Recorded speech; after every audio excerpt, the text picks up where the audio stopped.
4 topics చూసుకున్నాం. ఇప్పుడు 5వ టాపిక్లోకి వెళ్దాం. పరిశుద్ధాత్ముడు కలిగి ఉన్న దైవ గుణములు. ఇంతకుముందు మనం సెకండ్ టాపిక్ ఏం చూసాం? మీ హెడ్డింగ్ ఉంది చూడండి ఒకసారి. వ్యక్తిగా గుణాలు చూసాం అంతే. ఓకేనండి. ఇప్పుడు మనం చూస్తున్నది ఏంటి అని అంటే దైవ గుణాలు చూస్తున్నాం. ఓకేనండి. ఓకే,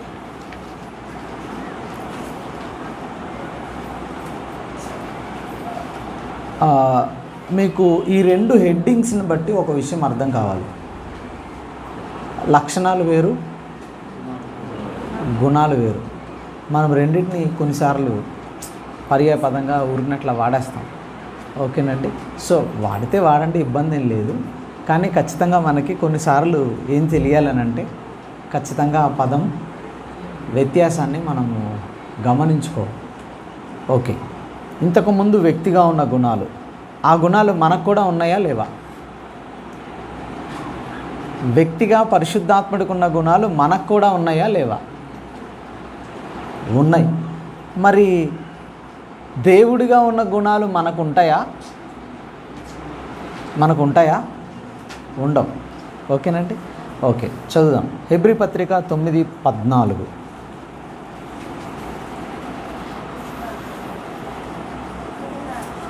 నిత్యుడగు ఆత్మ ద్వారా తను తాను దేవునికి నిర్దోషినిగా అర్పించుకున్న క్రీస్తు యొక్క రక్తము. నిత్యుడగు ఆత్మ ద్వారా. ఓకేనండి. ఆయన నిత్యుడు, పరిశుద్ధాత్ముడు నిత్యుడు, మనం కాదు. ఓకే, మనం యేసుక్రీస్తుని అంగీకరించిన తర్వాత అప్పుడు నిత్యత్వంలోనికి వెళ్తాం. కానీ పరిశుద్ధాత్ముడు నిత్యుడు అంతే. ఇంకా ఆయన ఆది నుంచి అంతం వరకు ఉన్నవాడు. ఓకేనండి. ఈ గుణాలు కేవలము దేవుడు మాత్రమే కలిగి ఉండే గుణాలు. కానీ ఇంతకుముందు చూసిన గుణాలైతే ఒక వ్యక్తిగా చూసాం. ఓకేనండి.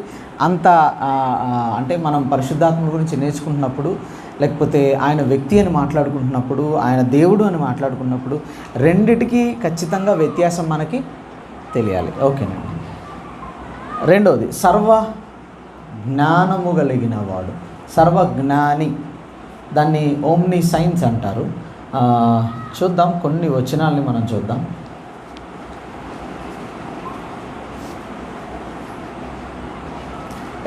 ఒకటో కొరింథీ 2:10-11 వచనాలు.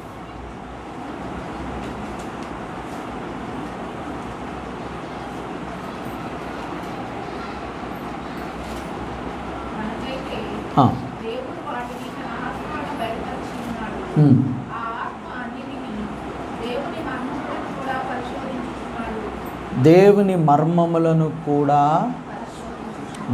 మర్మములు ఎవరికి మాత్రమే తెలుస్తాయి? దేవుడికి మాత్రమే తెలుస్తాయి. ఆయన మాత్రమే అవి పరిశోధించి మనకి బోధించాలి. సో పరిశుద్ధాత్ముడు మనకి బోధిస్తాడు, జ్ఞాపకం చేస్తాడు, తెలియజేస్తాడు అన్న విషయాలు ఆయన వ్యక్తిత్వంలో మనం చూస్తూ వచ్చాం. ఇప్పుడు ఆయన కూడా దేవుడు కాబట్టి ఆయన అన్ని దేవుని సంగతులను ఎరిగినవాడు కాబట్టి ఆయన మాత్రమే మనకు అవి బోధించగలుగుతాడు. ఓకే, మూడోది చూద్దాం. సర్వశక్తి. 1 పేతురు 3:18 చూద్దాం.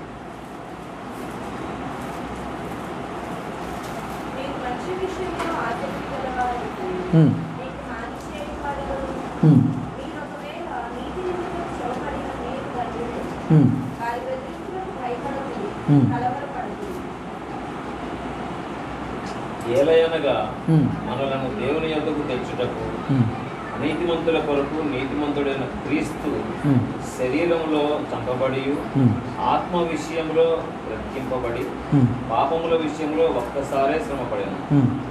దేవుని దీర్ఘశాంతము ఇంకా కనిపెట్టుచుండినప్పుడు. ఓకే, 1 కొరింథీ 3:16 చదువుదాం.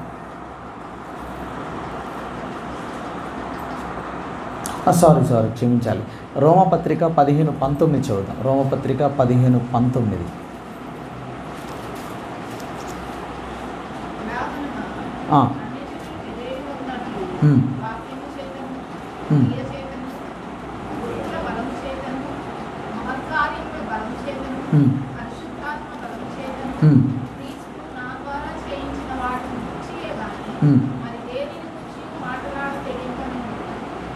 ఓకే, చాలు చాలు.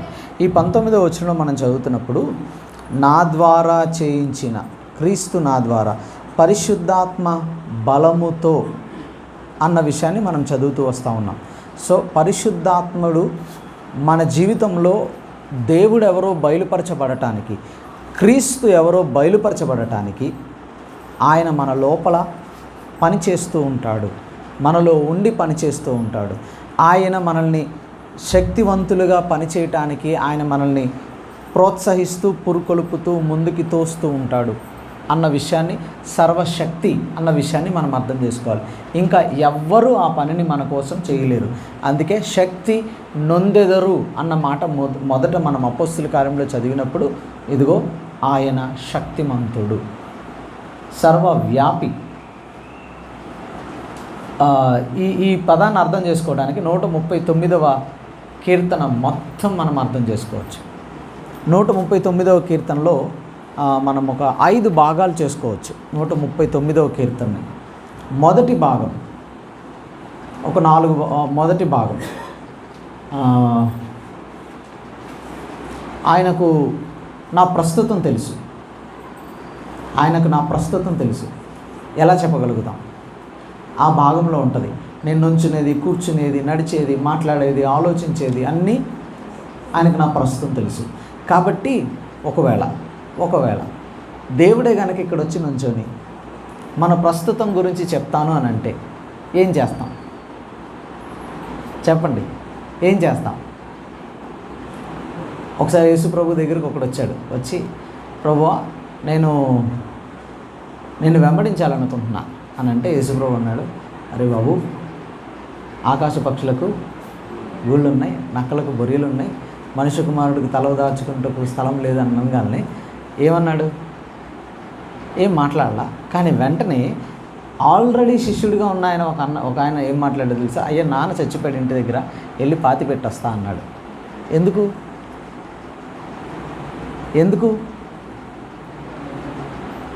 ఏమి దొరకవు నీకు నాతో ఉంటే అని చెప్పగానే కబుక్కును ఉలిక్కిపడ్డాడు. ఇంకెందుకు ఏమీ దొరకకపోతే? నేనేదో దొరుకుతుందని నేను వెంబడిస్తుంటే నాకేం దొరకకపోతే ఎందుకని వెళ్ళిపోయాడు. ఓకేనండి. ఇప్పుడు యేసుక్రీస్తు కూడా అలాగే వచ్చి ఇప్పుడు నీ గురించి నేను చెప్పాలనుకుంటున్నా అంటే ఏం చేస్తాం? ఒక్క నిమిషం ప్రభువా, సెలవు, ఇంటికి వెళ్ళొస్తా అంటాం. అంతేనా కదా? ఖచ్చితంగా వెళ్ళొస్తా అంటాం. ఓకే. ఇప్పుడు ఆయన కూడా అంతే అన్నాడు. ఎవరు? 139వ కీర్తనలో ఉన్న దావీదు కూడా అంతే అన్నాడు. ఓకే, చదువుదామా ఒకసారి? 7వ వచనం చదువుదాం.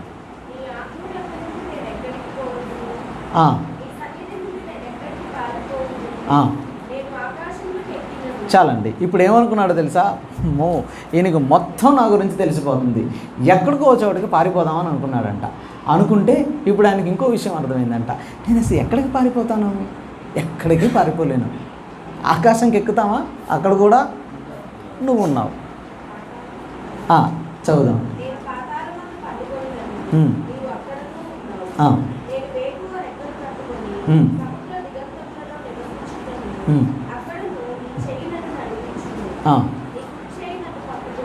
చాలండి. ఎక్కడికి వెళ్ళినా అక్కడే ఉన్నాడు. ఓకే, ఆకాశంకి వెళ్ళిపోయాడు. అక్కడ దేవుడు హాయ్ అనగానే భయం వేసి ఉంటుంది, వచ్చేసాడు. ఎక్కడికి? అక్కడ కూడా ఉన్నాడు. సముద్రంలో నడవలేకపోతుంటే చెయ్యిస్తే నువ్వు ఇక్కడ కూడా ఉన్నావా? ఇప్పుడు ఎక్కడికి వెళ్ళిపోదాం అనుకున్నాడు తెలుసా? చదువుదాం. అబ్బా, ఎక్కడికి వెళ్ళిపోదాం అనుకుంటున్నాడు? ఇవన్నీ కాదనుకుని అంధకారంలోకి వెళ్ళిపోదాం అనుకున్నాడంట.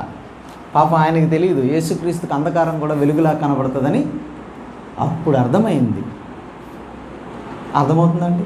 అంటే దేవుడు సర్వ వ్యాపి, అంతటా వ్యాపించి ఉన్నాడు. ఓకే, ఇప్పుడు ఈ గుణం ఎవరిదని మాట్లాడుకుంటున్నాం మనం? ఎస్, పరిశుద్ధాత్ముడు సర్వము అంతటా వ్యాపించి ఉన్నవాడు. ఓకేనండి. ఇంకా కొంచెం ముందుకెళ్తే ఇంకేం చేయలే. ఇప్పుడు ఇంకో విషయం జ్ఞాపకం వచ్చిందంట ఆయనకి. అదేంటనంటే, నేను తల్లి గర్భంలో పిండంగా ఉన్నప్పుడే నీ కన్నులు నన్ను చూచినవి అని అంటాడు. అంటే నా భూతకాలం అంతా తెలుసు, ప్రస్తుతం తెలుసు, ఎటో ఒకటి వెళ్ళిపోదాం అనుకుంటే ఎక్కడికి వెళ్ళలేను, అక్కడున్నావు. సో ఇప్పుడు ఇదేంటి అంటే ఆలోచిస్తే నా భూతకాలం అంతా తెలుసు. తర్వాత ఇంకొంచెం ముందుకెళ్ళిన తర్వాత అంటాడు, నా దినముల్లో ఒకటి అయినను కాకముందే నా దినముల నీవు నీ గ్రంథముందు నీ పుస్తకములో అండి నా భవిష్యత్తు కూడా నీకు. ఇంకేం చేస్తామండి? దేవుడికి నా భూతకాలం తెలుసు, నా ప్రస్తుతం తెలుసు, నా భవిష్యత్తు తెలుసు. ఎక్కడికైనా పారిపోదామంటే కుదిరిద్దా? కుదరదు. ఎందుకు? సర్వవ్యాపి. ఆయన సర్వజ్ఞాని, ఆయన సర్వవ్యాపి, ఆయన సర్వవ్యాపి. సో ఏమీ చేయలేం. ఇప్పుడు చివరిగా ఒక 2 వచనాలతో ముగిస్తాడు ఆ చాప్టర్ని. ఏమని అంటాడో తెలుసా? ఇంక నేనేం చేయలేనయ్యా. 24, 25 వచనాలు చదువుదాం. చదువుతారా?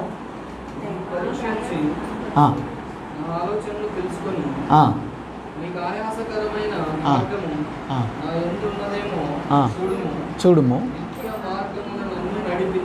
ఇక చేయగలిగింది ఏమీ లేక, ప్లీజ్ కొంచెం నన్ను చూడు, నన్ను సరిచేయి, కొంచెం మంచి మార్గంలో. ఇక దిక్కేం లేదు. ఇంకా అర్థమవుతుందండి? అది 139వ కీర్తన. అంటే ఆయన సర్వవ్యాపి అన్న విషయం మనం చూస్తాం. ఒక 2 స్నేహితులు మాట్లాడుకుంటున్నారంట. వాళ్ళిద్దరూ ఒక దేవాలయంలో నుంచి మాట్లాడుకుంటున్నారంట. సడన్గా 2 స్నేహితుల్లో ఒకడు సిగరెట్ తీసి వెలిగించాడంట. వాళ్ళిద్దరూ మాట్లాడుకునేది ఎక్కడంటే దేవాలయంలోనే.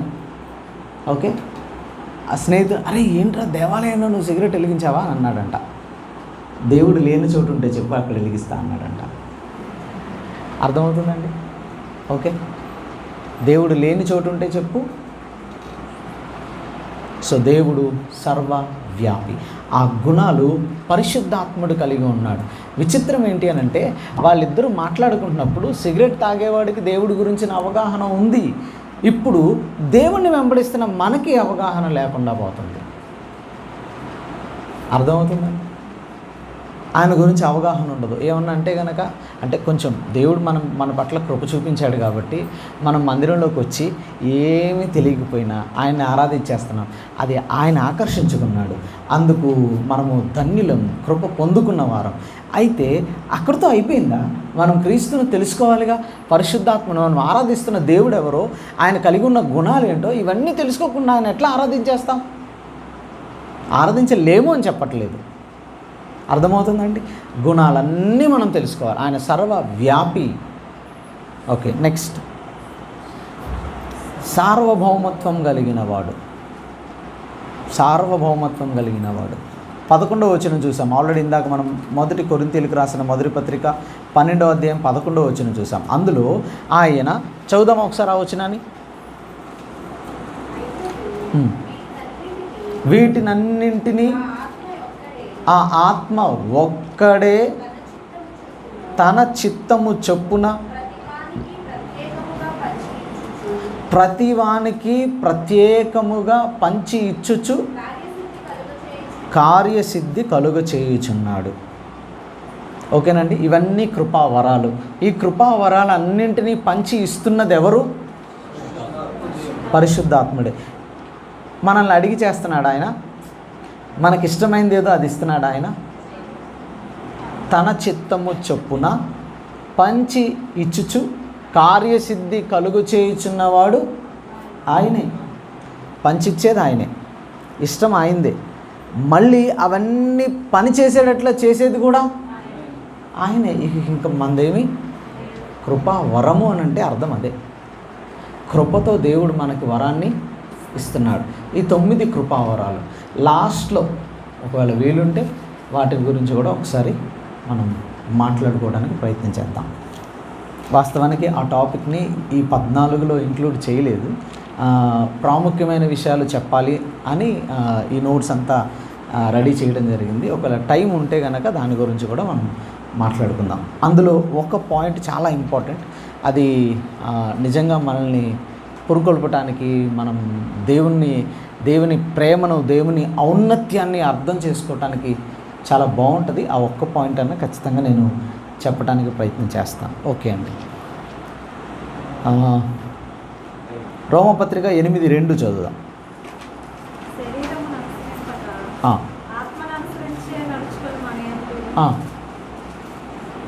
జీవమునిచ్చు ఆత్మ యొక్క నియమము క్రీస్తు యేసునందు జీవమునిచ్చు ఆత్మ యొక్క నియమము, చాలండి, జీవమునిచ్చు ఆత్మ. ఓకే, మన లోపల జీవమును నింపేది ఎవరు అని అంటే గనక పరిశుద్ధాత్ముడు. ఓకేనండి. అంటే ఆయన ఏం కలిగి ఉన్నాడు? జీవము కలిగినవాడు. ఒక్క నిమిషం ఆగుదాం. ఇదే గుణాన్ని ఎవరు కూడా కలిగి ఉన్నారు? యేసుక్రీస్తు. ఓకే, ఆయన జీవం ఇవ్వటానికి వచ్చాడు. ఆయన యందు జీవం ఉంది అని ఇదే యోహాను సువార్తలో మనం చదువుతాం. సుమారుగా 3-4 1వ అధ్యాయం చదువుదాం. 1వ అధ్యాయం 4వ వచనం చదువుదాం. యోహాను సువార్త 1:4. ఆయనలో జీవం ఉండెను, ఆ జీవము మనుషులకు వెలుగై ఉండెను అని చదువుతున్నాం. యేసుక్రీస్తులో ఏ జీవం అయితే ఉందో ఇప్పుడు అదే జీవాన్ని ఎవరిలో కూడా చూస్తున్నాం మనం? పరిశుద్ధాత్మ దేవునిలో కూడా చూస్తున్నాం. ఇవి గుణాలు, అవి ఆయన మాత్రమే చేసేవి, ఇంకా ఎవ్వరూ చేయలేరు. అవి దైవ గుణాలు. ఇప్పుడు ఒక్క పాయింట్ దగ్గర మనకు ఒక ప్రశ్న వస్తుంది, ఒక క్వశ్చన్ వస్తుంది. అదేంటి అని అంటే ప్రేమ. మరి మనలో కూడా కదా, మనలో కూడా ఉంది అని అంటున్నాం కదా.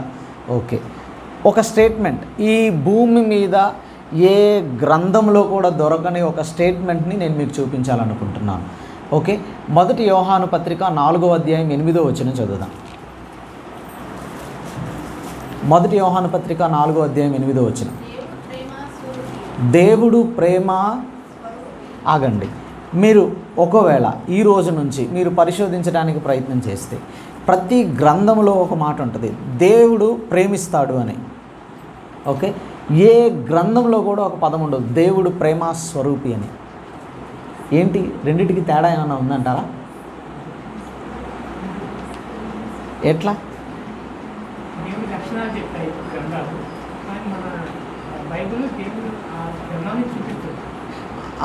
ఆ గుణాన్ని చూపిస్తున్నాయి. ఓకే అండి, కరెక్టే, 100% రైట్. ఎట్లా చెప్పగలుగుతాం? ప్రేమ స్వరూపి అని ఎట్లా చెప్తాం? దేవుడు మనల్ని ప్రేమిస్తున్నాడు కాబట్టి మరి అందరూ అదే చెప్తున్నారుగా. ప్రేమ స్వరూపి అని అంటే కనుక ఒక్కరికే సాధ్యం ఈ భూమి మీద, అది ఒక్కరికి మాత్రమే సాధ్యం. త్రిత్వమై ఉన్న దేవునికి మాత్రమే, తండ్రి కుమారుణ్ణి, కుమారుడు పరిశుద్ధాత్ముణ్ణి, వీళ్ళు ముగ్గురు ఒకరినొకరు ప్రేమించుకునుట అది త్రిత్వమయ్యున్న దేవునికి మాత్రమే సాధ్యం. ఇక ఏ గ్రంథంలో కూడా ఆ పదం లేదు. ఈ ప్రపంచంలో పరిశోధన చేసి చెప్తున్న వచనం అది. ప్రేమ స్వరూపి. అర్థమవుతుంది? ప్రేమిస్తాడు దేవుడు అని చెప్పారు అంతే. ప్రేమ స్వరూపి అన్న పదం ఎక్కడా లేదు. దానికి అర్థం ప్రేమ అయి ఉన్నాడు అన్న పదాన్ని కూడా మనం చదువుతాం. ఓకే, అది త్రిత్వంలో ఆ ప్రేమ ఎప్పటికీ ఉంది కాబట్టి మనల్ని ప్రేమించక ముందే ప్రేమ అనే గుణాన్ని ఆయన పూర్తిగా కలిగి ఉన్నాడు. ఆ ప్రేమ అన్న పదం నేను ఒక్కడిగా ఉంటే సరిపోయిద్దంటారా? నేను ఒక్కడిగా ఉంటే సరిపోయిద్దంటారా? కుదరదు. ఓకేనండి, ఇప్పుడు అర్థమైందా? ఆ ప్రేమ అన్న పదం ఆయనకి మాత్రమే సరిపోతుంది. దానిలో కొంచెం పాళ్ళు మనకు కూడా ఆయన ప్రేమను పెట్టాడు. ఓకే, నెక్స్ట్ టాపిక్, 6వ టాపిక్లోకి వెళ్దాం. దేవుడు మాత్రమే చేయగలిగిన పనులు పరిశుద్ధాత్ముడు చేశాడు. సృష్టిని చేశాడు. ఈ సృష్టిని ఎవరు మాత్రమే చేయగలరు? దేవుడు మాత్రమే చేయగలడు. ఓకేనండి. మరి యేసుక్రీస్తు ఓకే, యేసుక్రీస్తు కూడా చేయగలడు. ఓకే, ఆయన నేను సృష్టికర్తను ఓకే అని ఆయన చెప్పిన సందర్భం ఏమైనా ఉందా? ఆయన చెప్పిన సందర్భం ఏమైనా ఉందా? ఒక అద్భుతంతో ఆయన చేసి చూపించాడు. యోహాను సువార్త 9వ అధ్యాయంలో గుడ్డివాడిని ఆయన స్వస్థపరిచినట్టుగా చూస్తాం. ఆయన స్వస్థపరిచినప్పుడు ఏం చేశారో తెలుసా? నేల మీద ఉమ్ము వేసి అంటే ఏమనుకోకండి, ఒకవేళ మనం కూడా అలా చేస్తే మరి యేసు ప్రభు చేశాడు కదా, అప్పుడు మనం కూడా చేయొచ్చు కదా. చేస్తే కుదురుతుందా? మరి ఆయన కుదిరినప్పుడు మనకెందుకు కుదరదు? మరి మిగతా స్వస్థతలు వేరేలాగా జరుగుతున్నాయి కదా. ఓకే, ఒకటే జ్ఞాపకం చేసుకుందాం. అక్కడ ఆ వచనాల్లో గమనిస్తే కనుక జీవం ఇవ్వడానికి వచ్చాను అని చెప్తూ ఆయన ఉమ్ము వేసి ఆ నేల మంటిని తీసుకొని కళ్ళ మీద రాసి సీలోయమను కోనేటి దగ్గరికి వెళ్ళి నువ్వు కడుక్కొనిరా. సీలోయమన మాటకు అర్థం పంపబడినవాడు. ఎందుకు పంపబడినవాడు? కాగా క్రీస్తునందున్నవారు ఇక నూతన సృష్టి. ఎలాగా? యేసుక్రీస్తు అందరినీ నూతన సృష్టిగా మార్చడానికి వచ్చాడు ఆయన. ఏ విధంగా అని అంటే గనక ఆయన ఈ అద్భుతం ద్వారా చెప్తున్నాడు. మొట్టమొదట దేవుడు ఆదామును చేసినప్పుడు ఏం చేశాడు? నేల మట్టిలో నుండి ఏమొచ్చింది పైకి? ఆవిరి అలా పైకి వస్తే ఆ తడి మట్టిని ఇలా తీసుకొని ఆయన ఒక రూపం చేసి అందులోకి జీవవాయువును ఊదగా జీవాత్మ ఆయను. ఇప్పుడు అక్కడ ఆయన చేస్తున్న అద్భుతాన్ని బట్టి ఏం చెప్తున్నాడు అని అంటే కనుక నేను జీవమిచ్చువాడను. అందుకే ఆ అద్భుతం. ఇంకా ఎక్కడ అలా చేయాల? ఇంతకుముందు గుడ్డివారిని ఎప్పుడైనా స్వస్థపరిచినప్పుడు దాని తర్వాత అలా చేశాడు ఆయన? చేయలేదు.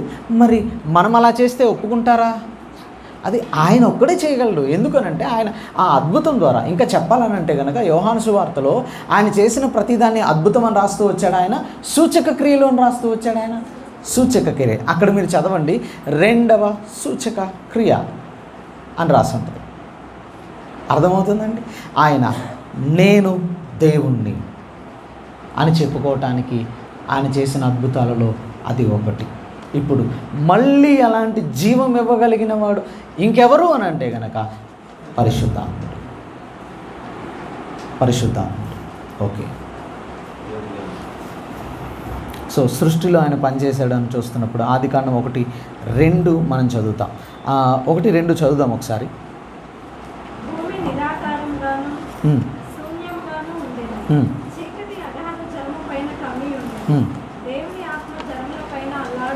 అల్లాడుచుండెను అన్న పదాన్ని చూస్తాం. అక్కడ ఇంగ్లీష్లో హోవరింగ్ అనే పదాన్ని వాడతారు. అంటే దానికి అర్థం ఏంటి అని అంటే, కోడి గుడ్డు పెట్టిన తర్వాత అది ఆ గుడ్డులోంచి పిల్ల బయటకు వచ్చేంత వరకు పొదగటం ఉంటుంది చూసారా, ఆ పొదగటాన్ని వివరించడానికి ఉపయోగించిన పదం. అంటే పరిశుద్ధాత్ముడు ఇప్పుడు ఏం చేస్తున్నాడు అని అంటే కనుక సృష్టిని క్రమపరుస్తున్నాడు అన్న విషయాన్ని మనం స్పష్టంగా అర్థం చేసుకోవచ్చు. ఆ క్రమపరిచేంత వరకు ఆయన పని చేస్తూనే ఉన్నాడు అన్న విషయాన్ని స్పష్టంగా అర్థం చేసుకోవచ్చు. ఇప్పుడు యోబు గ్రంథం 33:4 వచనంలోకి వెళ్ళి చదువుదాం. దేవుని ఆత్మ నన్ను సృజించెను. ఒక్క నిమిషం, సృష్టిలో మాత్రమేనా పరిశుద్ధాత్మని పని? మరి మానవుడిలో కూడా పరిశుద్ధాత్మని పని ఉందా అనంటే ఎస్ ఉంది అన్న విషయాన్ని యోబు తన గ్రంథంలో 33:4 చెప్తున్నాడు. దేవుని ఆత్మ నన్ను సృజించెను. సర్వశక్తుని యొక్క శ్వాసము నాకు జీవం ఇచ్చెను. ఓకేనండి? ఓకే,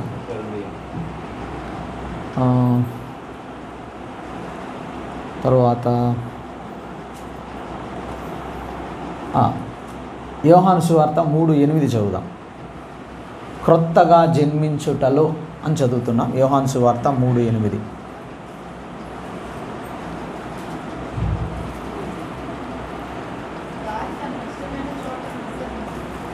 గాలి తనకిష్టమైన చోటును విసిరెను, నీవు దాని శబ్దము విందువే కానీ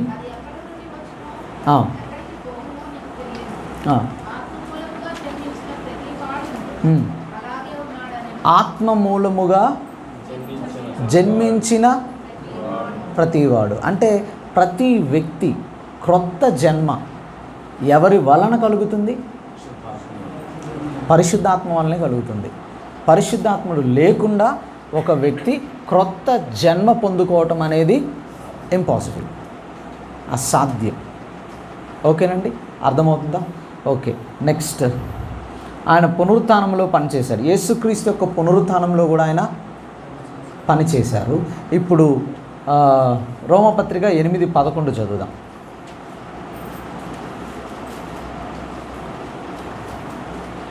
కొంచెం స్లోగా వెళ్తాం. నెక్స్ట్ చాలా ఇంట్రెస్టింగ్ స్టార్ట్ అవుతుంది. కొంచెం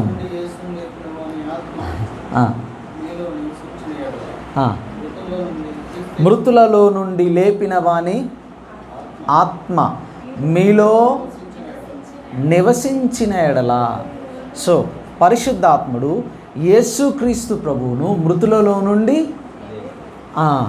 యోహాను సువార్త 10:18 చూద్దామా? యోహాను సువార్త 10:18.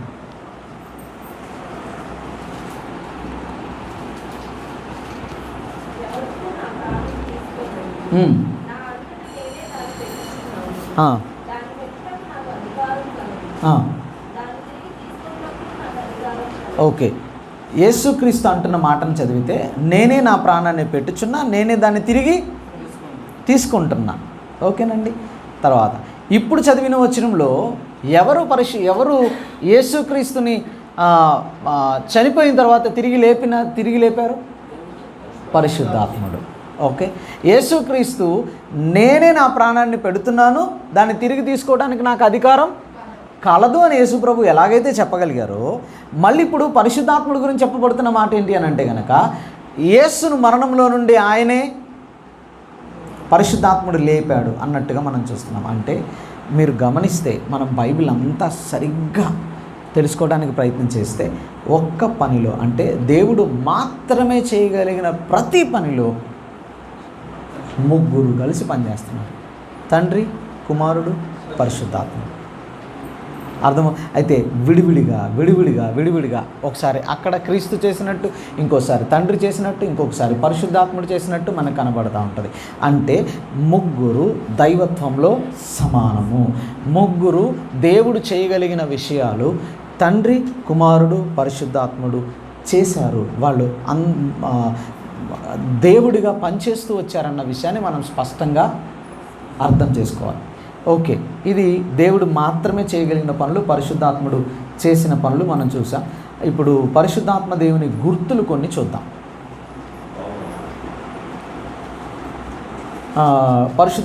యేసుక్రీస్తు ప్రభు బాప్తిజం తీసుకున్నప్పుడు పరిశుద్ధాత్ముడు పావురం వలె ఆయన మీదకి దిగి వచ్చటం మనం చూస్తాము.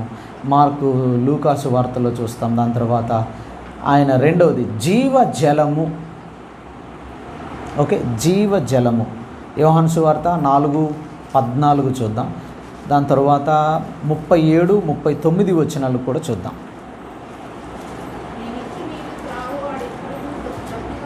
దప్పిగొనడు,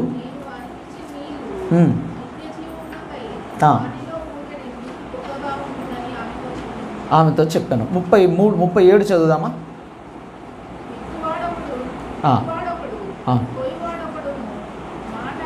క్షమించాలి, 7:37. క్షమించాలి, 7:37.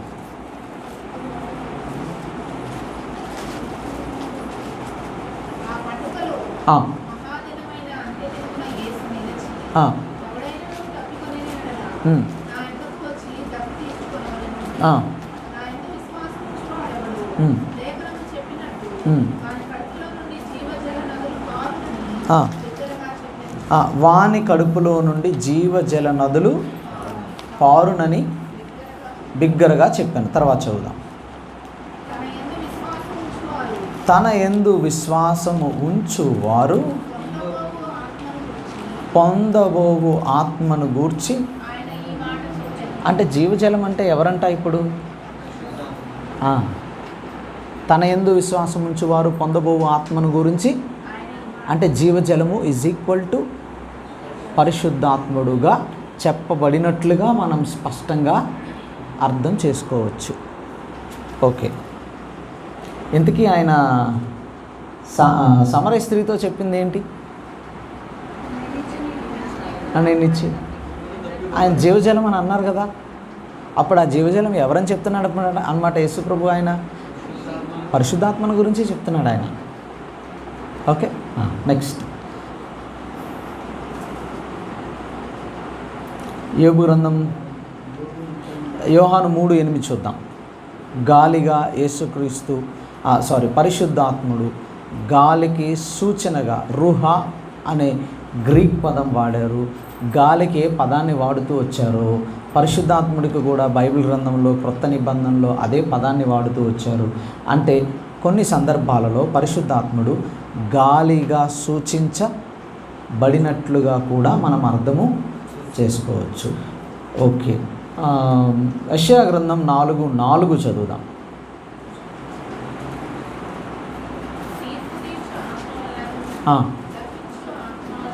దహించు ఆత్మ వలనను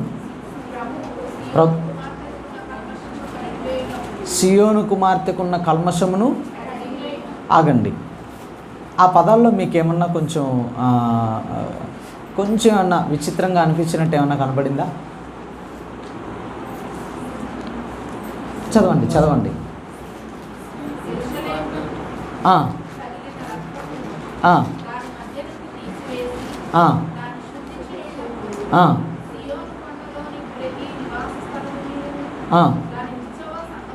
కదండి, నేను చెప్పిన ఆలోచనలే అండి. తీర్పు తీర్చు దహించు ఆత్మ వలనను. మీరు ఎప్పుడైనా ఏదన్నా కల్మషం అంటితే అగ్నితో కడిగేస్తారా? మరి ఇక్కడ ఏం రాసింది? దహించు ఆత్మతో ఆయన ఏం చేస్తాడంట? సియోను కుమార్తె యొక్క కల్మషాన్ని కడిగివేస్తాడంట. అర్థమవుతుందండి? అంటే ఆయన పరిశుద్ధాత్ముడు దహించు అగ్నిగా చెప్పబడ్డాడు. ఆయన చేసే పని ఏంటి అని అంటే కనుక కల్మషాన్ని కడిగివేస్తాడు. ఇదే పదం క్రొత్త నిబంధనలో ఎప్పుడైనా చూసామా? ఇదే కొరింథీయులకు రాసిన మొదటి పత్రిక 6:11 చదువుదామా? దేవుడు మన కల్మషాన్ని కడిగివేయటం.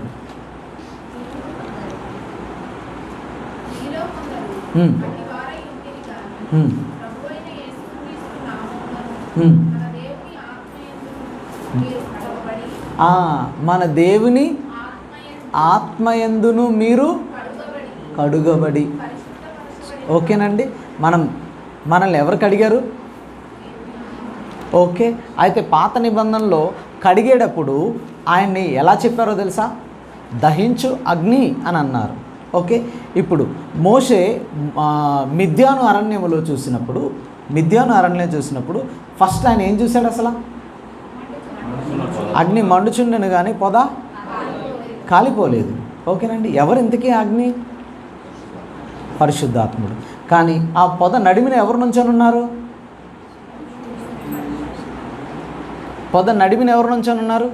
యెహోవా దూత. అంటే ఒకసారి నేను మిమ్మల్ని ప్రశ్నలు అడుగుతున్నాను అని అంటే నేను మిమ్మల్ని ఏదో తెలుసా తెలీదా కనుక్కోవటానికి కాదండి. ప్లీజ్ అలా అర్థం చేసుకోకండి. నేను అలా ప్రశ్న అడిగిన దాన్ని బట్టి మీకు గుర్తుంటుంది అన్న ఉద్దేశంతో అడుగుతున్నా.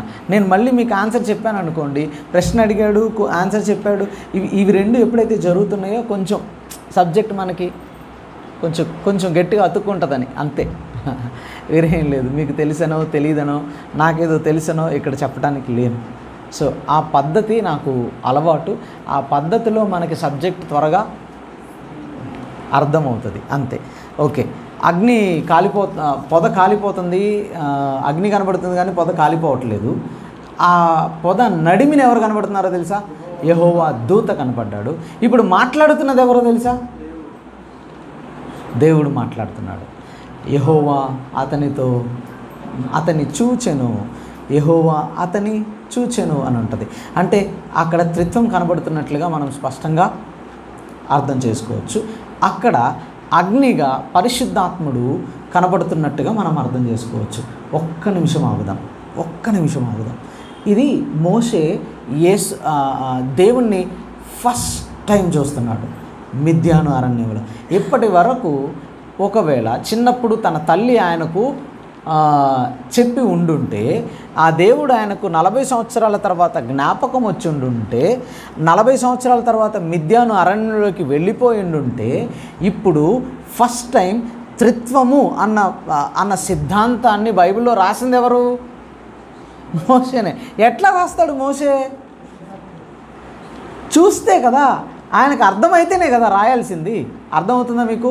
ఆయనకు అర్థమైతేనే కదా ఆయన రాయాలి. త్రిత్వము, తండ్రి, కుమారుడు, పరిశుద్ధాత్ముడు. ఎట్లా రాశాడు? కన్నులారా చూశాడు. ఆ రోజు కన్నులారా చూశాడు. అందుకే రాస్తున్నాడు. అందుకే ఒక పదాన్ని ఉపయోగిస్తాడు. ఏం ఉపయోగిస్తాడో తెలుసా? 15వ అధ్యాయము 11వ వచనం చూద్దామా? నిర్గమాకాండం 15వ అధ్యాయము 19వ వచనం, 11 చదవండి. వేల్పులలో అర్థమవుతుందండి? వేల్పులు అంటే దేవతలు. అప్పటికి మోషే దేవుణ్ణి చూసేటప్పటికి ఆయనకి ఎవరెవరు తెలుసా? ఐగుప్తు సంస్కృతిలో ఉన్న దేవుళ్ళందరూ తెలుసు. మెసపెతోమియా అనే సంస్కృతిలో ఉన్న దేవుళ్ళందరూ తెలుసు. ఇంకా ఉగారిట్ అనే సంస్కృతి, 3 సంస్కృతులు ఉన్నాయి అప్పటికే. ఆ సంస్కృతుల్లో ఉన్న దేవుళ్ళ గురించి తెలుసు. ఆ దేవుళ్ళు ఎలా ఉంటారని ఆ గ్రంథాలు చెప్పబడిన అన్నీ తెలుసు. ఎందుకనంటే మోషే సర్వజ్ఞాని, చదువుకున్నాడు, ఐగుప్తు దేశంలో ఉన్నాడు, పెరిగాడు, రాజకుటుంబంలో పెరిగాడు, అన్నీ తెలిసినవాడు. ఇప్పుడు ఆయనకు అర్థమైంది. ఏమర్థమైందో తెలుసా? మిద్యాను అరణ్యంలో దేవుణ్ణి కన్నులారా అలా చూసినప్పుడు ఆయనకు దేవుడు అర్థమయ్యి ఇప్పుడు రాస్తున్నాడు. ఏమనో తెలుసా? వేల్పులలో నీ వంటి వాడెవడు? అర్థమవుతుందా? ఈ మాట మనం చెప్పాలండి ప్రపంచానికి. వేల్పులలో లేరెవరు. అందుకే ఈ ఒక్క స్టేట్మెంట్ మనకొక్కరికే సరిపోతుంది. మన బైబిల్ గ్రంథంలో మన దేవుడికి మాత్రమే సరిపోతుంది. ఓకే, అందుకే ఆయన ప్రేమ స్వరూపి, ఆయనకొక్కడికే సరిపోతుంది. అర్థమవుతుంది అనుకుంటున్నాను. పాత నిబంధన అయినా క్రొత్త నిబంధన అయినా ఆయనకు సరిపోయే 2 పదాలు. వేల్పులలో నీ వంటి వారెవరు? ప్రేమ స్వరూపి. ఓకేనండి. సో మనం వాస్తవానికి అగ్నిని చూస్తూ కొంచెం డివేట్ అయ్యాం, ఏమనుకోకండి. ఓకే, తరువాత సంచకరువు. ఎఫెసీ పత్రిక 1:14 చూద్దాం. 2 కొరింథీ 1:22 చూస్తాం. 2 కొరింథీ 5:5 చూస్తాం. ఈ 3 వచనాల్లో ఆయన్ని సంచకరువుగా చూపిస్తున్నట్టుగా చూస్తాం. సంచకరువు అంటే అమ్మ డౌన్ పేమెంట్ అంటారు. ఓకే, బండి కొనుక్కునేటప్పుడు నా దగ్గర బండి 1,00,000, 1,30,000 ఎంతో అయింది అనుకుందాం. నా దగ్గర 30,000 ఉన్నాయి. ఓకే, ఇప్పుడు నేను ఏం చేస్తానంటే ఆ 30,000 ఇచ్చేసి మిగతా ఏం చేస్తాను? ఫైనల్. అది తీరేంత వరకు బండి నాదిగానే వాడుకుంటా, నాదే బండి. కానీ నాకు ఎవరు సహాయం చేశారు? డౌన్ పేమెంట్ నేను 30,000 కట్టుకున్నా. ఇప్పుడు నాకు డౌన్ పేమెంట్ ఎవరో తెలుసా? పరిశుద్ధాత్ముడు. మరి దేనికి నేను బండి కొనుక్కున్నానంటే నా దగ్గర 30,000 ఉన్నాయి, కట్టుకున్నాను. ఇక్కడ నేను కట్టుకున్నా. మరి పరిశుద్ధాత్ముడు సంచకరువు అని ఎట్లా చెప్పుకోవాలి? ఎలా అర్థం చేసుకోవాలి? ఈ పాయింట్ని, ఈ విషయాన్ని ఎలా అర్థం చేసుకోవాలి? దేవుడు నన్ను రక్షించుకొని, ఓకే నువ్వు నా స్వాస్థ్యము అని చెప్పి ఆయనే మనకి చెప్పి, అగో నీకు నిశ్చయత కావాలా? ఇదిగో ఎవరు? పరిశుద్ధాత్మని సంచకరువుగా ఇస్తున్నా, నన్ను నమ్ము, ఇక నీదే పరలోకం, నీ స్వాస్థ్యం అని చెప్పటానికి డౌన్ పేమెంట్గా ఆయన మనకు ఇచ్చిన వ్యక్తి ఎవరు అని అంటే గనక పరిశుద్ధాత్ముడు. అందుకు సంచకరువు ఓకేనండి, 6వ పాయింట్ ముద్ర అని చదువుతున్నాం. ఎఫ్ఎస్సి 1:14 చూస్తాం, 13లో సంచకరువు అని చూస్తాం, 14లో ముద్రించెను అన్న మాటను చూస్తాం. చదువుదాం ఒకసారి. ఎఫ్ఎస్సి 1:14. 14లో సంచకరువు అండి, 13లో ముద్రించెను. ఓకే, సో కొంచెం వచనం సరి చేసుకోండి.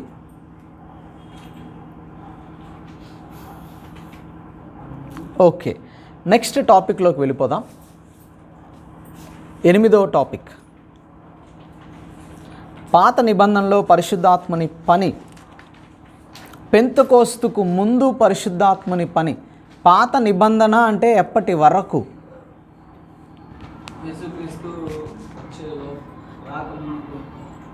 ఓకే, యేసుక్రీస్తు మరణ పునరుత్థానాల వరకు పాత నిబంధనే.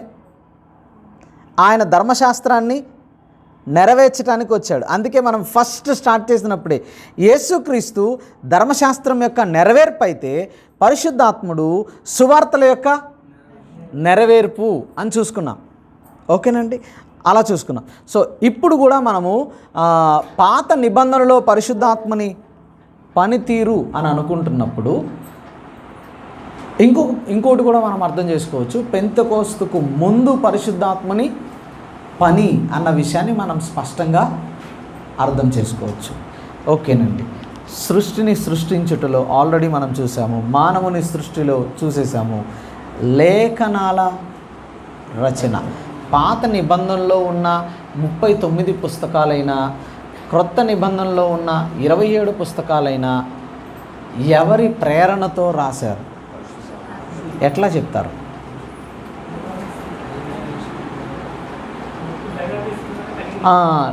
ప్రతి లేఖనము అని ఉంది.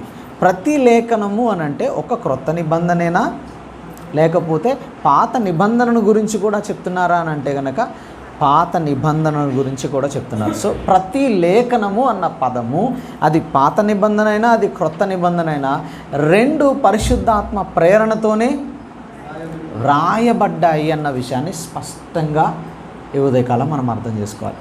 ఒక్క నిమిషం ఆగుదాం. ఓకేనండి, ఇప్పుడు ఉదాహరణకి మనం 66 పుస్తకాలు ఉన్నాయి కదా, ఈ 66 పుస్తకాలని చదువుతున్నప్పుడు మనతో పాటు మనం ఒక్కళ్ళమే గదిలో కూర్చొని చదువుతున్నాం అనుకున్నాం. మనతో పాటు ఇంకొక ఇద్దరు ఉంటారు. ఎవరుంటారు? ఇంకా పరిశుద్ధాత్ముడు, గ్రంథాన్ని రచించిన గ్రంథకర్త. ఎందుకనంటే వీళ్ళిద్దరూ రాస్తున్నప్పుడు, పరిశుద్ధాత్మ ప్రేరణతో యోహాను తన సువార్తను రాస్తున్నప్పుడు, అపోస్తలుడైన పౌలు గారు రోమాపత్రిక రాస్తున్నప్పుడు, అపోస్తలుడైన పేతురు గారు పేతురు పత్రికలు రాస్తున్నప్పుడు, యేసుక్రీస్తు సహోదరుడైన యూదా పత్రిక రాస్తున్నప్పుడు కావచ్చు, లేకపోతే సువార్తల్లో మత్తయి, మార్క్, లూకా గారు ఎవరు రాస్తున్నా కావచ్చు, వీళ్ళందరూ రాస్తున్నప్పుడు పరిశుద్ధాత్మ ప్రేరణతోనే రాశారు కదా. అప్పుడు పరిశుద్ధాత్ముడు వారికి ఏం చెప్తున్నాడో ఆ విషయం వాళ్ళకి అర్థమైందా లేదా కదా. ఇప్పుడు వారిద్దరికి ఏం అర్థమైందో బైబిల్ గ్రంథంలో నాకు కూడా ఏం అర్థం అవ్వాలి? అదే అర్థం అవ్వాలి, ఖచ్చితంగా అదే అర్థం అవ్వాలి. ఒక్కవేళ అర్థం కాకపోతే నష్టం ఏమన్నా ఉందా? ఏంటా నష్టం? నాకు దేవుడు సరిగా అర్థం కాడు, తర్వాత నాతో పాటు గదిలో కూర్చున్న ఇద్దరు బాధపడతారు. ఎందుకు? వారిద్దరు ఉద్దేశాన్ని నేను అర్థం చేసుకోలేకపోయాను కదా. అర్థమవుతుందండి?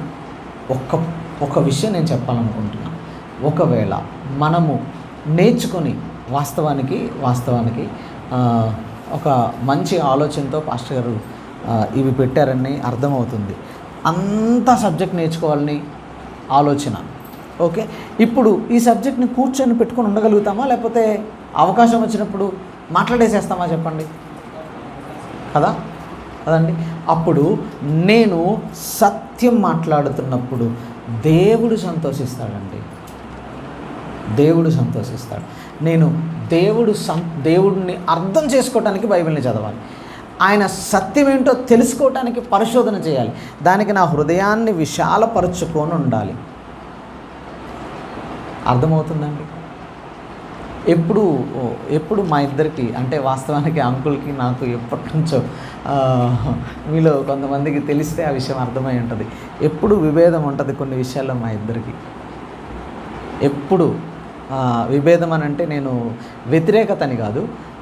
అంకుల్ ఎప్పుడు అంటారు, ఒకసారి స్టడీ చేసుకుందాం ఇద్దరం దాని గురించి, ఒకసారి స్టడీ చేద్దాం మన ఇద్దరం దాని గురించి. అర్థమవుతుందండి? పరిశోధన చేద్దాం మన ఇద్దరం దాని గురించి. ఎప్పుడు చాలా విషయాల్లో ఇట్లా మేము మాట్లాడుకుంటూనే ఉంటాం. ఎందుకు అని అంటే కనుక నేర్చుకోవటానికి మనం ప్రయత్నం ఎప్పుడు చేస్తూనే ఉండాలి. విశాల హృదయం ఎప్పుడు మనకు ఉంటూనే ఉండాలి. ఈ విషయం ఎందుకు మాట్లాడుతున్నామనంటే, లేఖనాలు రాయించింది ఎవరు అని అంటే కనుక పరిశుద్ధాత్మ.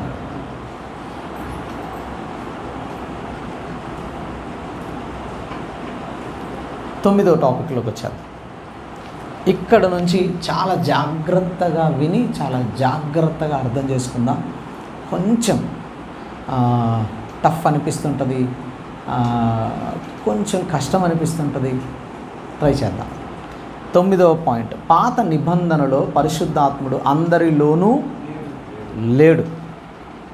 ఓకేనండి? పాత నిబంధనలో పరిశుద్ధాత్ముడు అందరిలో లేడు. మరి ఎట్లా పాత నిబంధనలో పరిశుద్ధాత్ముడు ఒక వ్యక్తి జీవితంలో పనిచేస్తూ వచ్చాడు అన్న విషయాల్ని స్పష్టంగా మనం అర్థం చేసుకోవాలి. ఎందుకు అనంటే వ్యత్యాసము పెంతెకోస్తు దినమునకు ముందు వేరు, పెంతెకోస్తు దినము తరువాత వేరు. ఇప్పుడు పెంతెకోస్తు దినముకు ముందు లేదా పాత నిబంధన అని చదువుతున్నాం. సో రెండు ఒకటే అని అర్థం చేసుకోండి. కొంచెం కన్ఫ్యూజ్ అవ్వచ్చేమో, కానీ పాత నిబంధన అన్నా కానీ పెంతెకోస్తు దినముకు ముందు అన్నా కానీ ఒకటే అన్నది ఒక్క పరిశుద్ధాత్మని విషయంలో అని జాగ్రత్తగా మనం అర్థం చేసుకోవాలి. ఓకే, ఇప్పుడు చదివితే కనుక మీరు కొంచెం ఆ కింద లైన్స్ అన్నీ మీరు ఎవరైనా చదివి వినిపిస్తారా? దేవుడు ఎవరినైతే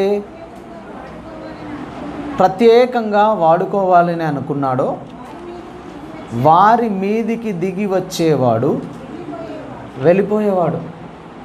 ఇంతేనంటారా కాదంటారా? ఖచ్చితంగా కదా. సో దేవుడు ఎవరినైతే వాడుకోవాలనుకున్నాడో ఆయన వారి మీదకి దిగి వచ్చేవాడు, మళ్ళీ తిరిగి వెళ్ళిపోయేవాడు. అయితే వారి మధ్యలో ఉండేవాడా కాదా? వారి మధ్యలో ఉండేవాడా కాదా? వారి మధ్యలోనే ఉండేవాడు ఆయన. వారి మధ్యలో ఉండేవాడు, వారితో ఉండేవాడు. వారి మీదికి మాత్రం అది కూడా అందరి మీదికి కాదు. ఎవరినైతే ప్రత్యేకంగా ఒక పని నిమిత్తం వాడుకోవాలనుకున్నాడో వారి మీదికి మాత్రమే ఆయన దిగి వచ్చేవాడు. ఆ పని అయిపోగానే ఆయన మళ్ళీ వెళ్ళిపోయేవాడు. ఇది చాలా జాగ్రత్తగా గుర్తుపెట్టుకోవాలి, అర్థం చేసుకోవాలి. ఇదేముంది మాకు అది ఇప్పుడో తెలిసిందేగా? లేదు. నెక్స్ట్ వచ్చేటప్పటికి ఆయన పని మనకు అర్థం కావటానికి ఇది బాగా గుర్తుపెట్టుకోవాలి. ఓకేనండి. నెక్స్ట్ ఒకసారి చదువుదాం. నిర్గమాకాండం 31:3 చదువుదాం.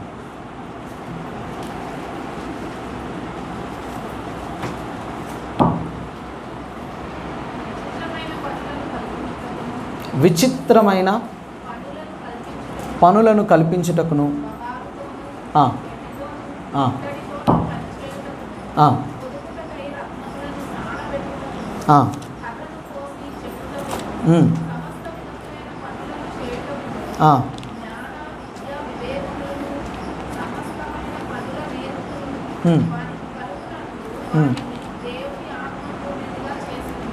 వానిని దేవుని అంటే ప్రత్యక్ష గుడార నిర్మాణములో బెసలేలు బంగారపు పని చేయటానికి దేవుడు తన ఆత్మతో ఆయనను నింపాడంట. అర్థమవుతుంది అనుకున్నా. ఒకవేళ దేవాలయం పని అయిపోయింది అనుకోండి, అప్పుడు ఏం జరుగుంటుంది అంటారు? ఆ జ్ఞానముతో నింపిన పరిశుద్ధాత్ముడు అతని మీద నుంచి. ఓకేనండి. సో ఇలాగే ఎవరి విషయంలో జరిగినా అందరి విషయంలో అలాగే జరుగుతూ వచ్చింది. ఇది మొట్టమొదటి సందర్భాన్ని మనం చూస్తాం. ఇప్పుడు దీని తరువాత జరుగుతున్న సందర్భాలన్నీ మనం చదువుతూ వస్తే గిద్యోను మీదకి దేవుని ఆత్మ వచ్చినట్టుగా మనం చూస్తాం. సంసోను, ఇంకా మనం చదువుతున్నప్పుడు చాలామంది న్యాయాధిపతుల మీదకి, తర్వాత యోఫ్తాను గురించి మనం చదువుతాము, తర్వాత సౌలు ప్రవచించినట్టుగా మనం చూస్తాము, తర్వాత చాలామంది అలాగే ప్రవచించినట్టుగా మనం చూస్తాము. వారందరి మీదకి దేవుని ఆత్మ దిగి వచ్చి మళ్ళీ వెళ్ళిపోయినట్టుగా చూస్తాం. ఇంకా మనము బెసలేల్ తర్వాత ఇంకెవరిని చూస్తాము? మీకు ఎవరికైనా గుర్తుంటే ఒక వచనాన్ని ఏమన్నా జ్ఞాపకం చేస్తారా? ఒక సందర్భాన్ని, వచనం కాదు సందర్భం. బెసలేలు మందిరాన్ని పనులు చేసేటప్పుడు, దాని తర్వాత ఇంకొక సందర్భం కూడా జరుగుతుంది. 70 మంది మీదకి మోషే యొక్క ఆత్మలో అప్పుడు ఇద్దరు ఏం చేస్తారు? పాలెంలోకి వెళ్ళి ప్రవచించినట్టుగా మనము చూస్తాం. సంఖ్యాకాండం 11వ అధ్యాయంలో జరుగుతున్న సంఘటన అది. ఓకేనండి, సంఖ్యాకాండం 11వ అధ్యాయం చూద్దాం, ఒకసారి చదువుదాం ఆ వచనాలు కూడా.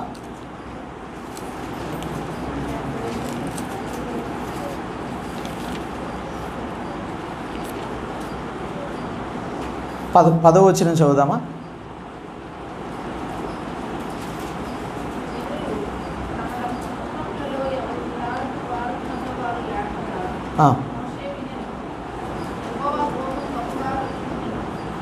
క్షమించాలి, 16 వచ్చిన చదవండి.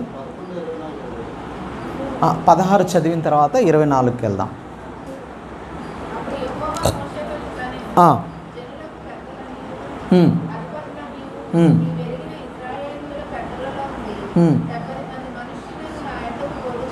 పోగు చేసి వారిని తోడుకొని రమ్ము. నెక్స్ట్ వచ్చినమ్మా, నేను దిగి అక్కడ నీతో మాట్లాడేదను,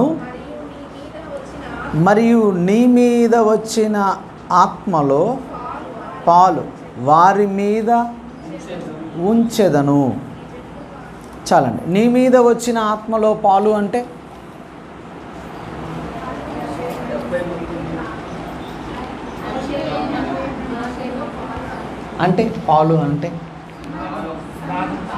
పాలు అంటే సమానమేనా, లేకపోతే ఈయనలో వచ్చిన దానిలో సగం ఆయన మీదకా? కొంచెం పాలు అన్న పదాన్ని తప్పర్థం చేసుకుంటున్నారు. అందుకు నేను మళ్ళీ మిమ్మల్ని అడిగి చెప్పాల్సిన పరిస్థితి వస్తుంది. అంటే మోషే మీద ఏ దేవుని ఆత్మ అయితే దిగి వచ్చి మోషేను నడిపిస్తూ ఉన్నాడో అదే ఆత్మ యొక్క పాలు ఈ 70 మంది మీద కూడా దిగి వచ్చినట్టుగా మనం చూస్తాం. అందుకే వాళ్ళందరినీ ఏమని పిలిచారో తెలుసా? బైబిల్ గ్రంథంలో మీరు దైవములని నేను మీతో చెప్పలేదా? నేను దైవములని మీతో చెప్పలేదా? ఎందుకు ఆ మాట? 82వ కీర్తనకు వెళ్ళి చూద్దాం. 82వ కీర్తన 1-5 వచనాలు.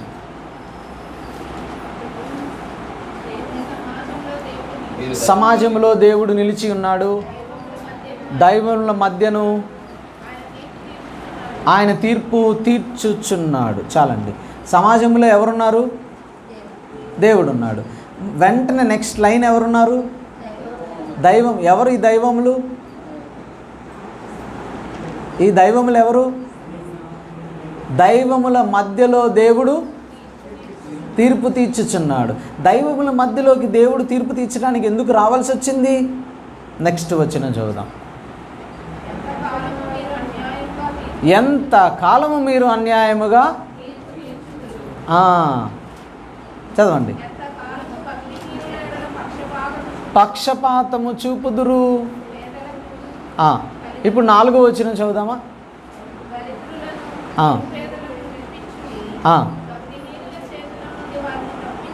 తప్పించుడి.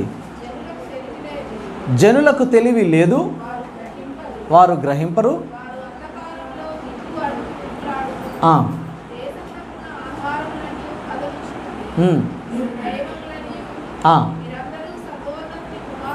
మీరందరూ సర్వోన్నతిని కుమారులనియు నేనే సెలవిచ్చి ఉన్నాను. అయినను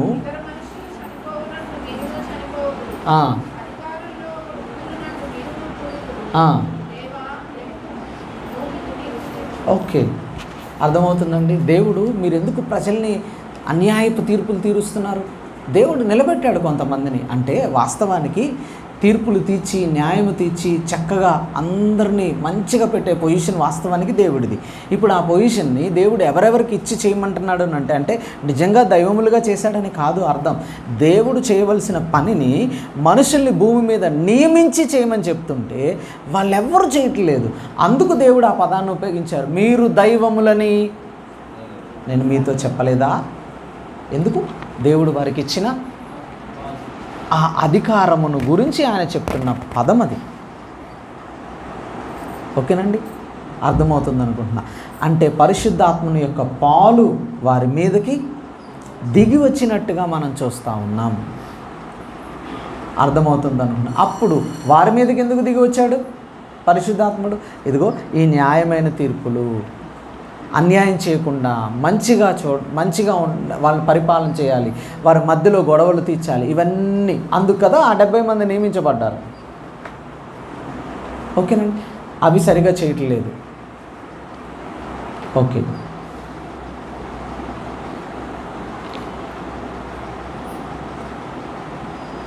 న్యాయాధిపతుల గ్రంథం 13:25 చూద్దాం.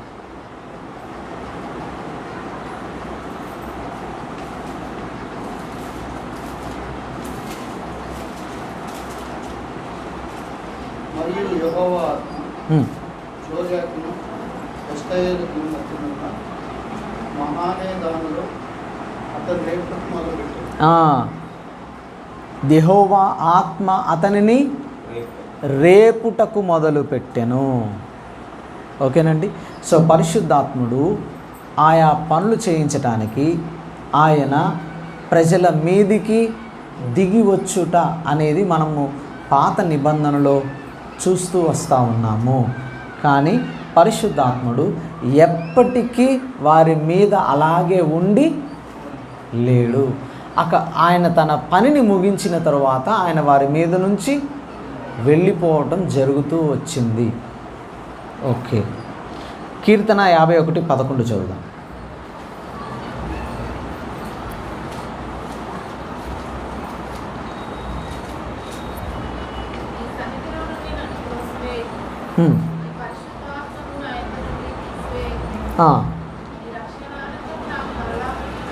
నీ రక్షణ ఆనందము నాకు మరలా పుట్టించుము.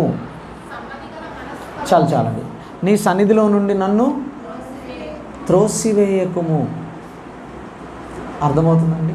నీ సన్నిధిలోంచి నన్ను తోసేయొద్దు. నీ పరిశుద్ధాత్మను నా నుండి తీసివేయకుము. ఓకే, దావీదును దేవుడు ఒక ప్రత్యేకమైన పనితో పనికి నియమించుకున్నాడు. ఇప్పుడు దావీదు పాపం చేశాడు. దావీదు ఏమడుగుతున్నాడో తెలుసా? ఎందుకు అడుగుతున్నాడు ఆ మాట? ఎందుకు అడుగుతున్నాడు ఆ మాట దావీదు గారు? ఆల్రెడీ సౌలు మీద నుంచి ఎవరు వెళ్ళిపోవటం దావీదుకు తెలుసు. ఈయనే ప్రతిసారి ఏం చేయాల్సి వచ్చింది? దురాత్మ ఆయన మీదకు రాగానే ఈయన వచ్చి మళ్ళీ సితారా వాయించి పాట పాడి దేవుని సహాయముతో దెయ్యమును తెలుసు దావీదు గారికి బాగా. ఓకేనండి, అర్థమవుతుంది అనుకుంటున్నాను. సో పాత నిబంధనలో పరిశుద్ధాత్మని పని ఇలా జరుగుతూ వచ్చింది. ఓకే, సంఖ్యాకాండం 24:2 చదువుదాం ఒకసారి.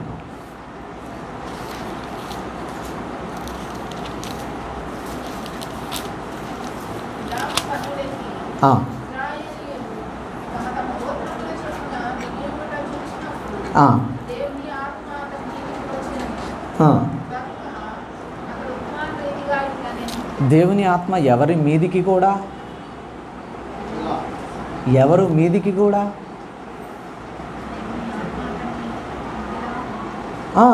దేవుని ఆత్మ అతని మీదికి వచ్చెను. ఎవరి మీదికి? చాలా విచిత్రంగా ఉంది కదా. బిలాం మీదకి దేవుని ఆత్మ దిగి రావటం అంటే ఎస్, తన ప్రజల కోసం దేవుడు అలాగా చేశాడు.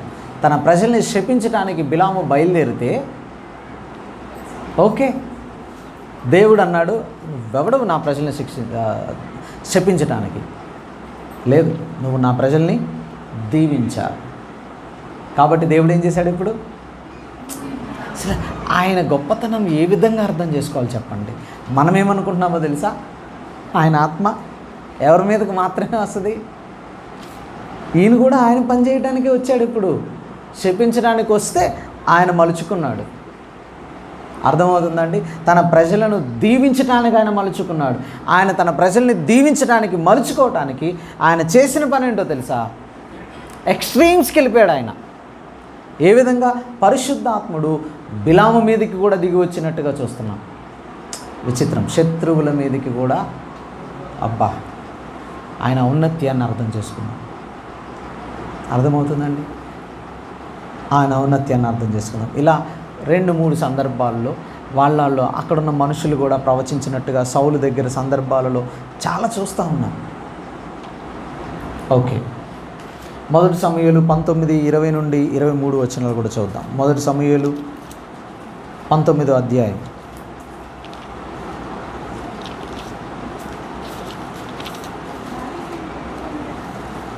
చదవండి.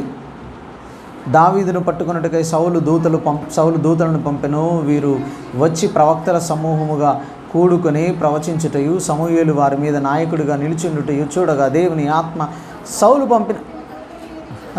వీళ్ళు ఎవరి కోసం వచ్చారు? దావీదును పట్టుకోవడానికి వచ్చారు వీళ్ళు, అంతేనా? అప్పుడు దేవుని ఆత్మ ఎవరి మీద కూడా వచ్చినట్టుగా చూస్తున్నాం? 2 సందర్భాల్లో చూస్తున్నాం. అర్థమవుతుందండి? దేవుని ప్రజలకు వ్యతిరేకంగా పనిచేస్తున్న వాళ్ళ మీదకి కూడా దేవుని ఆత్మ దిగి వచ్చి, అంటే చాలా తక్కువ సందర్భాలు. అంటే మనం ఎలా అర్థం చేసుకోవాలి అని అంటే, దేవుడు ఎవరి మీదకైనా దిగి వచ్చి అలా కాదు.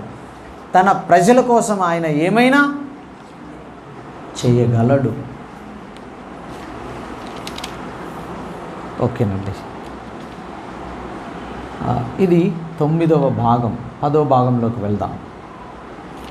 యేసుక్రీస్తు జీవితంలో పరిశుద్ధాత్మని పరిచర్య. ఓకే, యేసుక్రీస్తు పుట్టటం దగ్గర నుంచి పరిశుద్ధాత్మని పని ప్రారంభమైంది. పరిశుద్ధాత్మ వలన ఆయన గర్భము ధరించటం మనం చూస్తాం. మళ్ళీ ఆయన మరణించి సమాధి చేయబడి తిరిగి లేస్తున్నప్పుడు, ఓకే, ఆయన మృతులలో నుండి లేపిన వాని ఆత్మ అని రోమాపత్రిక 8:11 మనం చదివాం. అర్థమవుతుంది అనుకుంటున్నాను. అంటే యేసుక్రీస్తు పుట్టడం దగ్గర నుంచి మరణించి తిరిగి లేవటం దగ్గర వరకు ఎవరు పనిచేస్తూనే ఉన్నారు? పరిశుద్ధాత్ముడు పనిచేస్తూనే ఉన్నాడు.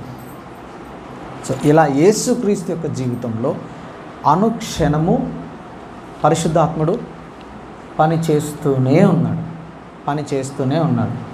ఒకవేళ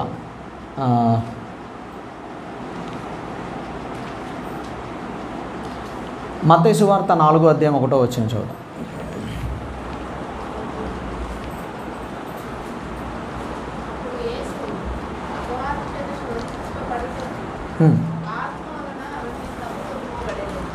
అపవాది చేత శోధింపబడుటకు ఆత్మ వలన అరణ్యమునకు. ఓకే, ఎవరు యేసుక్రీస్తును శోధించడానికి అరణ్యానికి తీసుకుని వెళ్ళారు? ఆత్మ వలన అరణ్యమునకు పరిశుద్ధాత్ముడే ఆయన అరణ్యానికి తీసుకుని వెళ్ళాడు. ఎవరితో శోధించబడటానికి? అపవాది చేత శోధింపబడటానికి. ఎందుకై ఉంటుంది అంటారు? ఆయన శోధింపబడాల్సిందే అంటారా? ఎందుకని? ఓకే, ఒకసారి నేను మీకు 2 వచనాలు చూపించి ఎక్స్ప్లెయిన్ చేయాలనుకుంటున్నాను. జీవితకాలం గుర్తుపెట్టుకుందాం ఈ సందర్భం. ఎంత గొప్పవాడో దేవుడు అన్నది మనం అర్థం చేసుకోవడానికి. ఓకేనండి. నిర్గమాకాండం 4:22 చదువుదాం. నిర్గమాకాండం 4వ అధ్యాయం 22వ వచనం. అప్పుడు నీవు ఫరోతో, ఇశ్రాయేలు నా కుమారుడు, నా జ్యేష్ఠ పుత్రుడు, నన్ను సేవించున్నట్లు నా కుమారుని పోనిమ్మని నీకు ఆజ్ఞాపించుచున్నాను. మోషే ద్వారా ఫరోతో దేవుడు ఇశ్రాయేలు ప్రజల గురించి ఏం మాట్లాడుతున్నాడు? ఇశ్రాయేలు నా కుమారుడు, నా జ్యేష్ఠ పుత్రుడు, ఇంకా ఇంకొక పదం కూడా వాడారు, నా కుమారుని. 3 సార్లు ఆ పదాన్ని వాడుతున్నారు. 3 సార్లు ఆ పదాన్ని వాడుతున్నారు. కుమారుడు, కుమారుడు, జ్యేష్ఠపుత్రుడు. ఓకేనంటే అర్థమవుతుందా? కానీ ఈ కుమారుడు జ్యేష్ఠపుత్రుడు ఏమైపోయాడో తెలుసా? 40 సంవత్సరాల అరణ్యయాత్రలో చచ్చిపోయాడు. 40 సంవత్సరాల అరణ్యయాత్రలో అపవాది యొక్క శోధనలో ఫెయిల్ అయిపోయాడు. ఏ విషయాల్లో ఫెయిల్ అయిపోయాడు? వ్యక్తిగతంగా ఫెయిల్ అయిపోయాడు. 2 ఆధ్యాత్మికంగా ఓడిపోయాడు. 3 సమాజంగా ఓడిపోయాడు. ఇప్పుడు యేసుక్రీస్తు ఈయన నా ప్రియ కుమారుడు. అర్థమవుతుందండి? ఏ విషయాలలో అయితే జ్యేష్ఠపుత్రుడు కుమారుడు ఓడిపోయాడో ఆ విషయాలలో యేసుక్రీస్తు అదే అరణ్యములో అదే విషయాలలో అపవాదిని జయించాడు. అందుకు ఆయన ఏమయ్యాడో తెలుసా? ఈయన నా ప్రియ కుమారుడు. అర్థమవుతుందండి? ఈయన నా ప్రియ కుమారుడు. ఇంతకీ ప్రియ కుమారుడు అన్నమాట ముందు మాట్లాడారా? బాప్తిజం అరణ్యము శోధనలోకి వెళ్ళిన తరువాత, శోధనకి ముందే మాట్లాడాడు యేసుప్రభు? ఒక్క నిమిషం అండి. ఓకే, యేసుక్రీస్తు ఏం చేస్తే తండ్రికి ప్రియ కుమారుడు అయ్యాడు? అప్పటికి ఒక బోధ అన్న జరిగిందా? ఒక అద్భుతం అన్న జరిగిందా? ఏం జరగల. మరి ప్రియ కుమారుడు, మనం ప్రియ కుమారులం అవ్వాలనుకోండి ఏం చేయాలి? ఆయనకి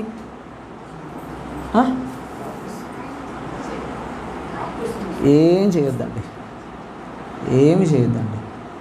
ఓకే, ఆయనకు విధులు ఉన్నాయి, ఆయన అర్థం చేసుకొని ఆయనకు అప్పగించుకుంటూ బ్రతకాలంతే. దానికి నేను ఏదో చేయనవసరంలా. మనం అనుకుంటాము దేవుణ్ణి నేను మెప్పించడానికి, దేవుడు నన్ను ప్రియుడు అని పిలవాలి అని అంటే నేనేదో చేయాలని అనుకుంటే మొత్తం ఫెయిల్ అయిపోయినట్టే. మనం అన్నిట్లో మనం ఫెయిల్ అయిపోయినట్టే. అర్థమవుతుందండి? యేసుప్రభు ఏం చేయాల? ఒక్క బోధ చేయలేదు, ఒక్క అద్భుతం కూడా చేయాల.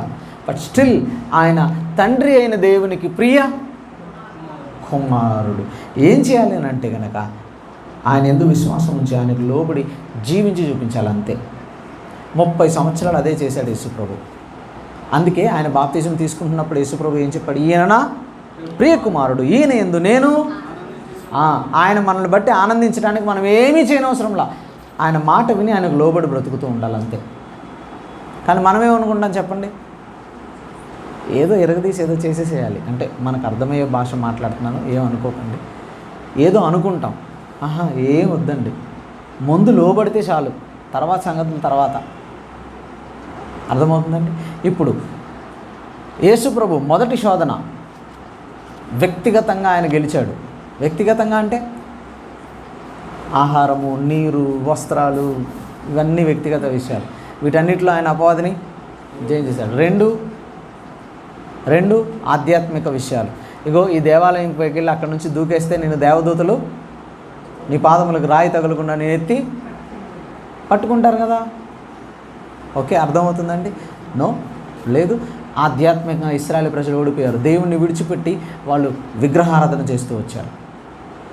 దేవుణ్ణి విశ్వసించలేదు వాళ్ళు. 3 సమాజంగా అందరూ దేవుణ్ణి మర్చిపోయారు, ఇష్టం వచ్చినట్టు చేసేసారు. కానీ యేసుక్రీస్తు దేవాలయం పైకి తీసుకుని వెళ్ళి ఇక్కడ నుంచి కొండపైకి తీసుకుని వెళ్ళి ఇదిగో ఈ రాజ్యములన్నీ నేను నీకు ఇస్తా. ఒక్కసారి నాకు వాళ్ళు రాజ్యాన్ని కోల్పోయారు. వాళ్ళు ఎందుకు కోల్పోయారు? దేవుని విడిచిపెట్టేశారు. కానీ యేసుప్రభు నో. ఆ 3 విషయాల్లో యేసుక్రీస్తు గెలిచాడు. అందుకు ఆయన శోధింపబడటానికి పరిశుద్ధాత్మ చేత అరణ్యానికి కొనుకోబడ్డాడు. జ్యేష్ఠ కుమారుడు ఓడిపోయాడు, కానీ ప్రియ కుమారుడు గెలిచాడు. ఇప్పుడు ఆయనను విశ్వసించిన మనము కూడా గెలిచే అవకాశం విజయముతో మన పోరాటం మొదలైంది అపవాదితో. అర్థమవుతుందండి? వీటన్నిటికీ యేసు ప్రభువుకు పరిశుద్ధాత్ముడు. మరి ఇప్పుడు అలాంటి విషయాల్లో మనకు కూడా ఎవరు సహాయం చేయాలి? అది సంగతి అండి. ఓకే. సో యేసుక్రీస్తు యొక్క పరిచర్యలో లేకపోతే యేసుక్రీస్తు జీవితంలో అన్ని విషయాల్లో పరిశుద్ధాత్ముడు ఆయనతో పనిచేస్తూనే వచ్చినట్టుగా మనం చూస్తాం.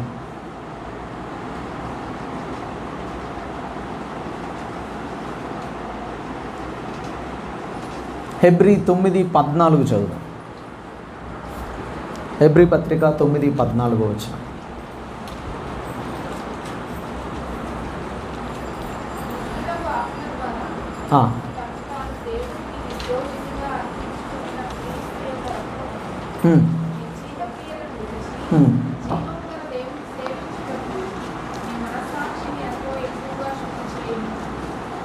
మీ మనస్సాక్షిని ఎంతో శుద్ధి చేయనది ఎవరు? శుద్ధి చేసేది ఎవరు? ఎవరు చెప్పట్లేదు. కడిగేది, అన్నీ చేసేది పరిశుద్ధాత్ముడు అని చూస్తున్నాం. ఓకే. ఇలా యేసుక్రీస్తు యొక్క పరిచర్యలో పరిశుద్ధాత్మని పాత్రను మనము చూస్తున్నాం. 11వ టాపిక్కి వద్దాం. క్రొత్త నిబంధనలోని పనిని గూర్చి, పరిశుద్ధాత్మని పనిని గూర్చి పాత నిబంధనలోనే చెప్పబడింది. చదువుదాం. యోవేలు గ్రంథము 2వ అధ్యాయము 28, 29 వచనాలు. ఇక్కడ నుంచి చాలా జాగ్రత్తగా విందాం.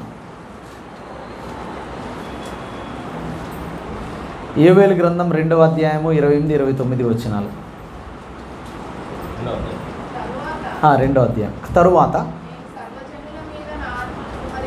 నేను సర్వజనుల మీద నా ఆత్మను కుమ్మరించెదను, నీ కుమారులను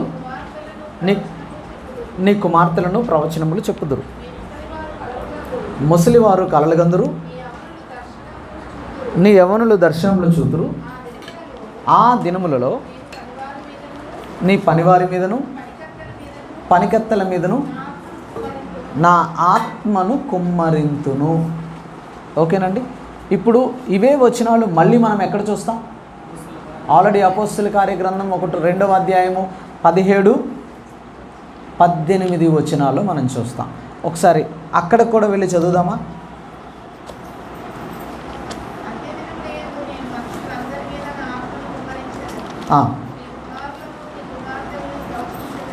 నీ కుమారులను నీ కుమార్తెలను ప్రవచించెదరు, నీ యవ్వనులకు దర్శనములు కలుగును, మీ వృద్ధులు కళ్ళు గందురు. ఆ దినములలో నా దాసుల మీదను నా దాసురాండ్ర మీదను నా ఆత్మను కుమ్మరించెదను గనుక వారు ప్రవచించెదరు. ఓకేనండి. ఇప్పుడు ఈ వచనాల్ని జాగ్రత్తగా అర్థం చేసుకుందాం. పాత నిబంధనలోనే క్రొత్త నిబంధనలో పరిశుద్ధాత్మని యొక్క పనితీరును వివరిస్తున్నారు. సో పరిశుద్ధాత్ముడు ఎలా పని చేయబోతున్నాడో పాత నిబంధనలోనే చెప్పేశారు, క్రొత్త నిబంధనలో పనిచేసే పనితీరును గురించి. ఓకేనండి, అర్థమవుతుందిగా. ఇప్పటి వరకు పాత నిబంధనలో పరిశుద్ధాత్ముడు ఎలా పనిచేస్తూ వచ్చాడని చూసాము. ఆయన అందరితోనూ అందరి మధ్యను ఉన్నాడు.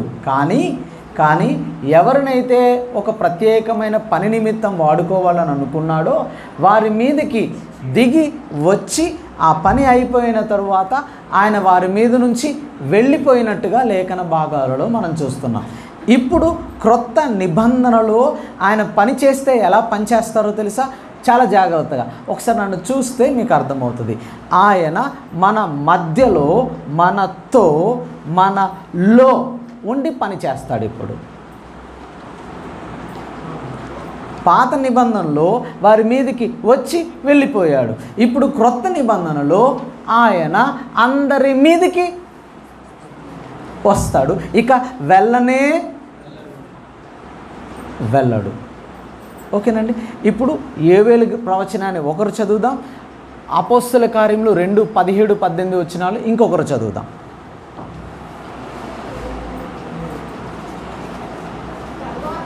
తరువాత నేను సర్వజనుల మీద నా ఆత్మను కుమ్మరింతును, మీ కుమారులను మీ కుమార్తెలను ప్రవచనములు చెప్పుదురు, మీ ముసలివారు కలలు గందురు, మీ యవ్వనులు దర్శనములు. చాలండి. ఇప్పుడు అపోస్తల కార్యములు చదువుదామా? 17వ వచనం. అంత్య దినములందు మనుషులందరి మీదను నా ఆత్మను ఆగండి. ఇప్పుడు పరిశుద్ధాత్ముడు క్రొత్త నిబంధనలో పనిచేసే పనితీరు పాత నిబంధనలోనే చెప్పబడింది. అప్పుడు 2 పదాలు చాలా ప్రాముఖ్యం. ఆ 2 పదాలు ఏంటో తెలుసా? ఒకటి యోవేలు గ్రంథంలో సర్వజనుల మీద, క్రొత్త నిబంధనలో అపోస్తల కార్యముల్లో మనుష్యులందరి మీద. అర్థమవుతుందండి? అంటే ఇప్పుడు పరిశుద్ధాత్ముడు ఎవరెవరిలో ఉండి పనిచేస్తాడు? అందరిలో. ఇప్పుడు మీలో ఉన్నాడా పరిశుద్ధాత్ముడు? ఉన్నాడా? మీరు పరిశుద్ధాత్మతో నింపబడ్డారా?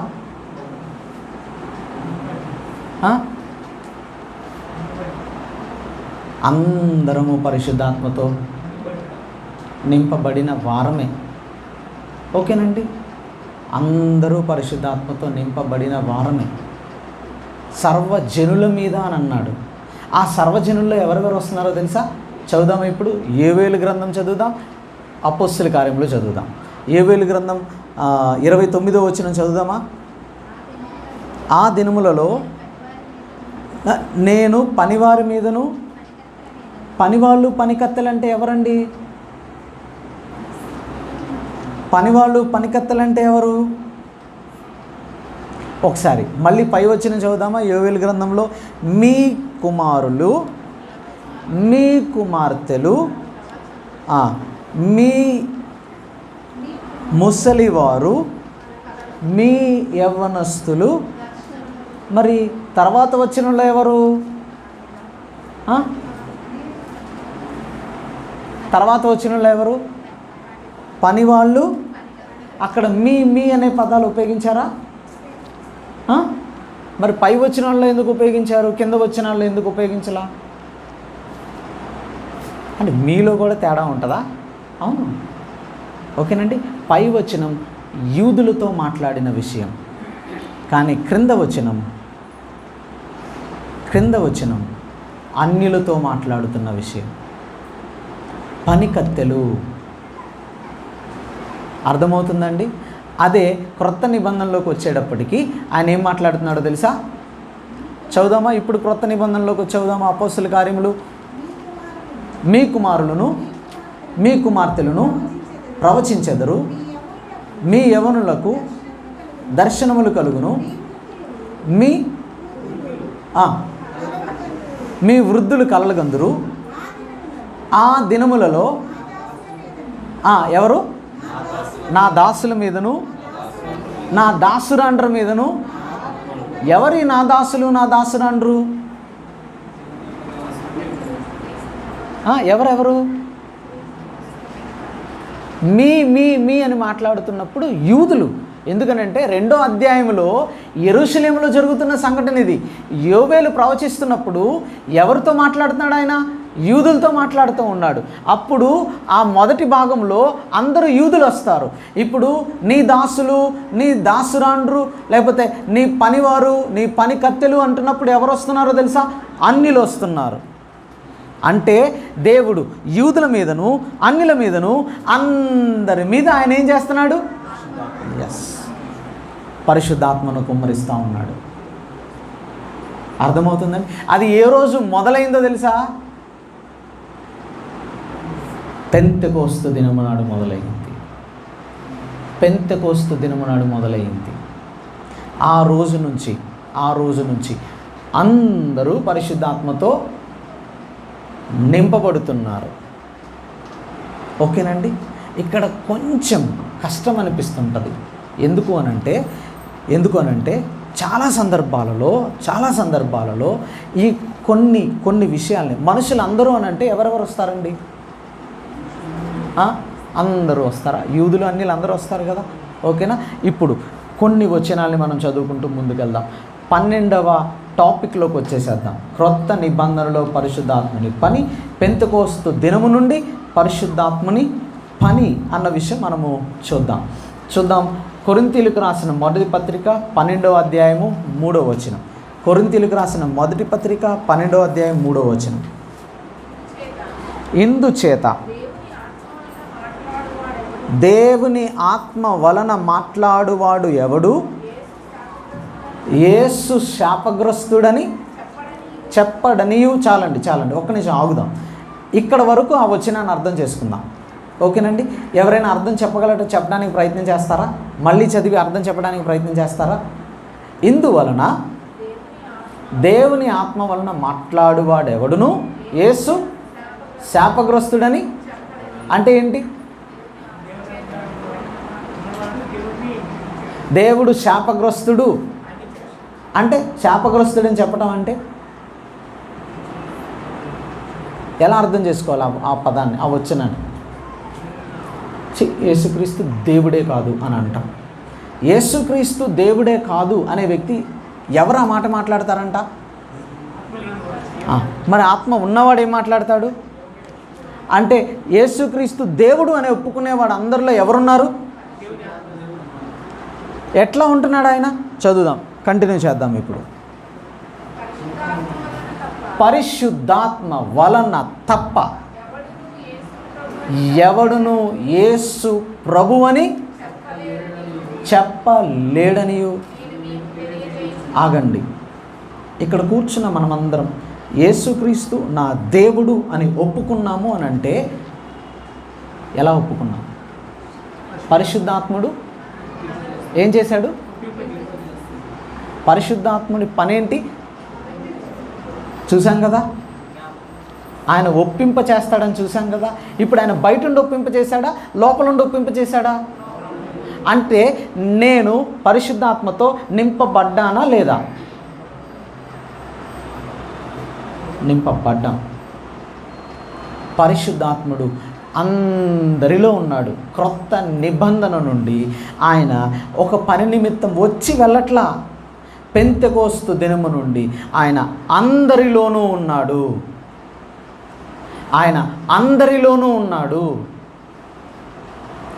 అర్థమవుతుందండి? అందరము పరిశుద్ధాత్మతో నింపబడ్డాం.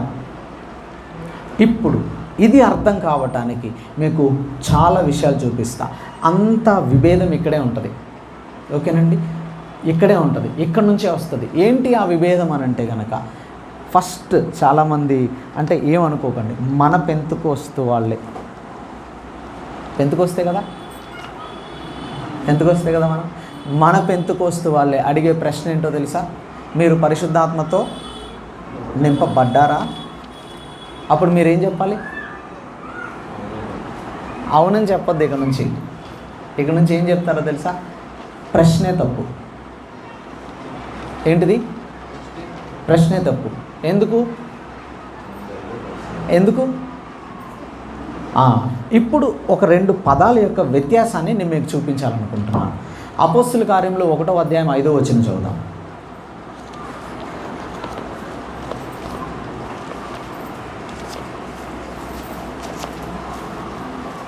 అపోస్తుల కార్యములు ఇచ్చెను కానీ కొద్ది దినములలోగా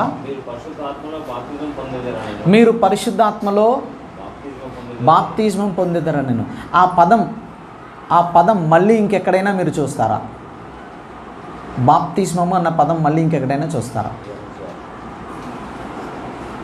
ఒక్కసారి కూడా చూడం. ఇంకా ఆ ఒక్క చోటే చూస్తాం. పరిశుద్ధాత్మలో బాప్తిజమము. ఇంకెక్కడ చూస్తాం? ఏమన్నా చూస్తామా ఇంకెక్కడైనా?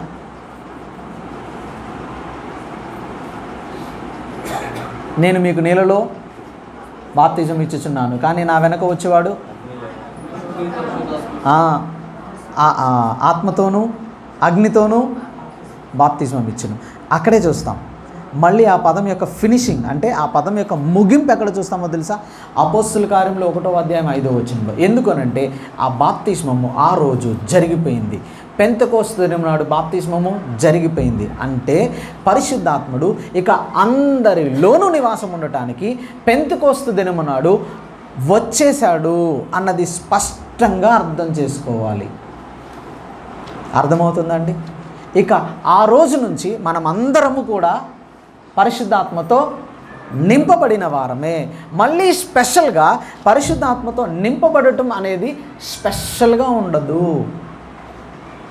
ఇది మీరు ఒప్పుకున్నా ఒప్పుకోకపోయినా, నచ్చినా నచ్చకపోయినా, చాలామంది అలా చెప్పట్లేదు కదా, అన్నా అనకపోయినా ఎవరు రైట్ అని అంటే కనుక బైబిల్ రైట్. Bible right. ఓకేనండి? ఓకే, ఇప్పుడు కొన్ని వచనాలు చూద్దాం.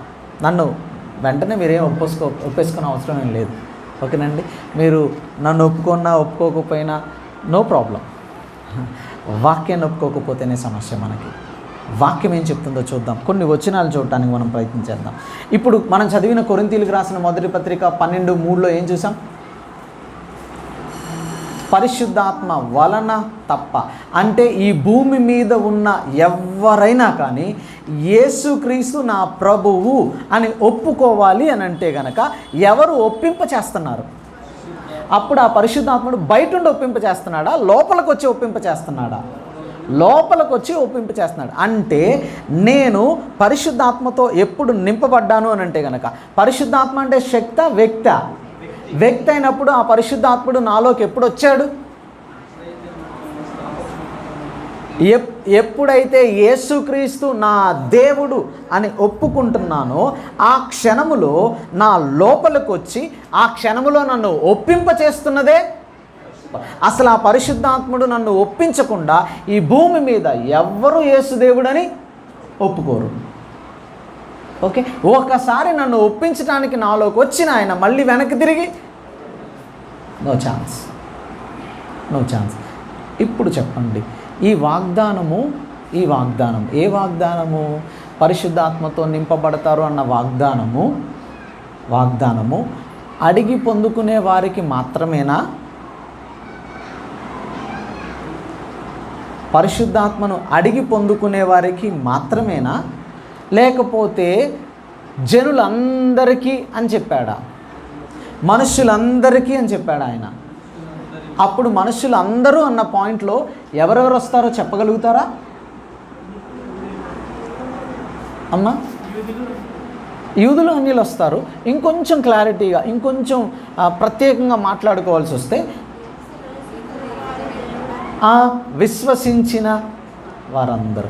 అంటే పరిశుద్ధాత్ముడు ఎవరికి వాగ్దానం చేయబడ్డాడు? విశ్వసించిన వారందరికీ వాగ్దానం చేయబడినవాడు.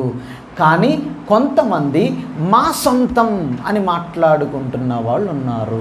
ఇంకొంతమంది మాకు సంబంధమే లేదు అని మాట్లాడుకుంటున్న వాళ్ళు ఉన్నారు. ఎవరు మాకే సొంతం అని మాట్లాడుకుంటున్నట్టుగా బిహేవ్ చేస్తున్న వాళ్ళు? ఇదిగో మనలో కొంతమంది పెంతెకోస్తుకు సంబంధించిన వాళ్ళు. మాకు సంబంధమే లేదు అని మాట్లాడుతున్న వాళ్ళు ఎవరు అని అంటే కనుక ఎల్ఈఎఫ్ హెబ్రోన్ వాళ్ళు. ఇట్లా కొంతమంది ఉన్నారు. పరిశుద్ధాత్ముడు దేవుడే, కానీ నింపుదల లేదు. అర్థమవుతుందండి? అర్థమవుతుందా? ఇప్పుడు మళ్ళీ వెనక్కి వెళ్ళి చదువుదాం కొన్ని వచనాలు. యోహాను సువార్త 14వ అధ్యాయము 16వ వచనం చదువుదాం.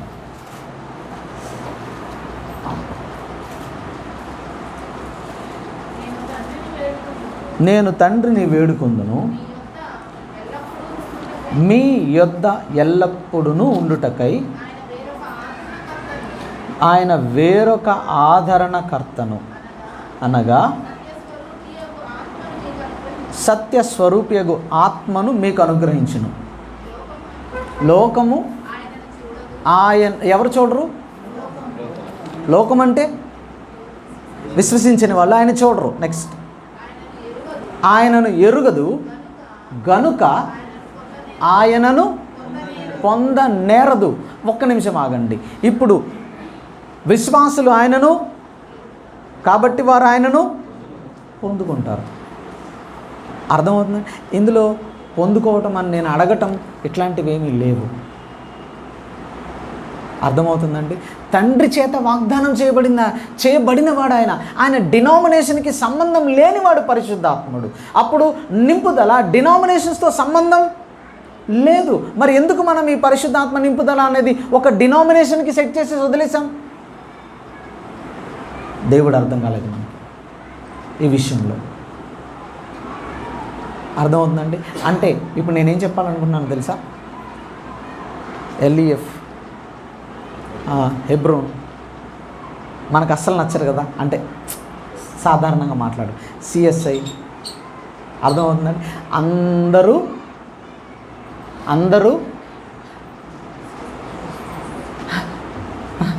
మనం మాట్లాడుకునేది విశ్వాసం గురించి కాదు, మనం మాట్లాడేది దేని గురించి? కష్టం అనిపిస్తుంది ఇది. అందరూ పరిశుద్ధాత్మతో నింపబడిన వారే. అలా నింపబడితేనే యేసు ప్రభువు అని ఒప్పుకోవటానికి ఛాన్స్ ఉంది, లేకపోతే ఛాన్స్ లేదు. ఒక్క నిమిషం ఆగుదాం. మరి ఎందుకు మనకు అందరూ అంటే చులకనా?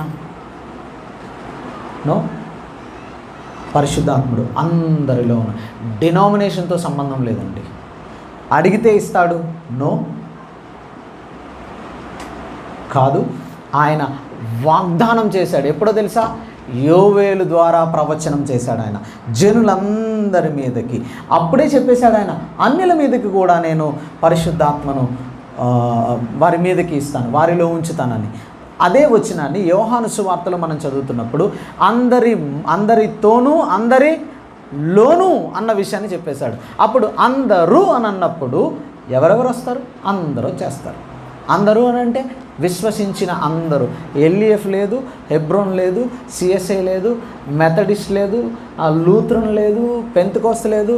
అందరూ సమానమే ఆయనకి. ఒకవేళ అనుకుందాం హెబ్రోన్ వాళ్ళు పరిశుద్ధాత్మతో నింపబట్టం అన్న విషయం లేదని అనుకుందాం. ఓకేనండి? అనుకుందాం. పరలోకానికి వెళ్ళారు. ఇప్పుడు పరిశుద్ధాత్మతో నింపబట్టం అనేది లేదు అన్నప్పుడు ఆటోమేటిక్గా వాళ్ళు ఏం కూడా ఒప్పుకోరు? కృపావరాలు కూడా ఒప్పుకోరు. పరిశుద్ధాత్మ దేవుడు ఉన్నాడు, నింపుదల లేదు అని అంటారు కొంతమంది. అట్లా కొన్ని విషయాలు అర్థం చేసుకోలేక అప్పుడు కృపావరాలు కూడా వాళ్ళు లేవు అని అంటారు. ఇప్పుడు అనుకుందాం, కృపావరాలతో ఒకవేళ మనం పనిచేసినప్పుడు మనకి బహుమానం ఉందా లేదా? కదా. ఇప్పుడు సిఎస్ఐ అయినా, లేదు హెబ్రోన్ అయినా, లేదు ఎల్ఈఎఫ్ అయినా లైన్లో నుంచొని ఉన్నారు. మనం కూడా పరలోకంలో లైన్లో నుంచున్నాం. మనకి దేనికి కూడా బహుమానాలు వస్తున్నాయి? కృపావరాలకు కూడా మనకు బహుమానాలు వస్తున్నాయి. ఎందుకు?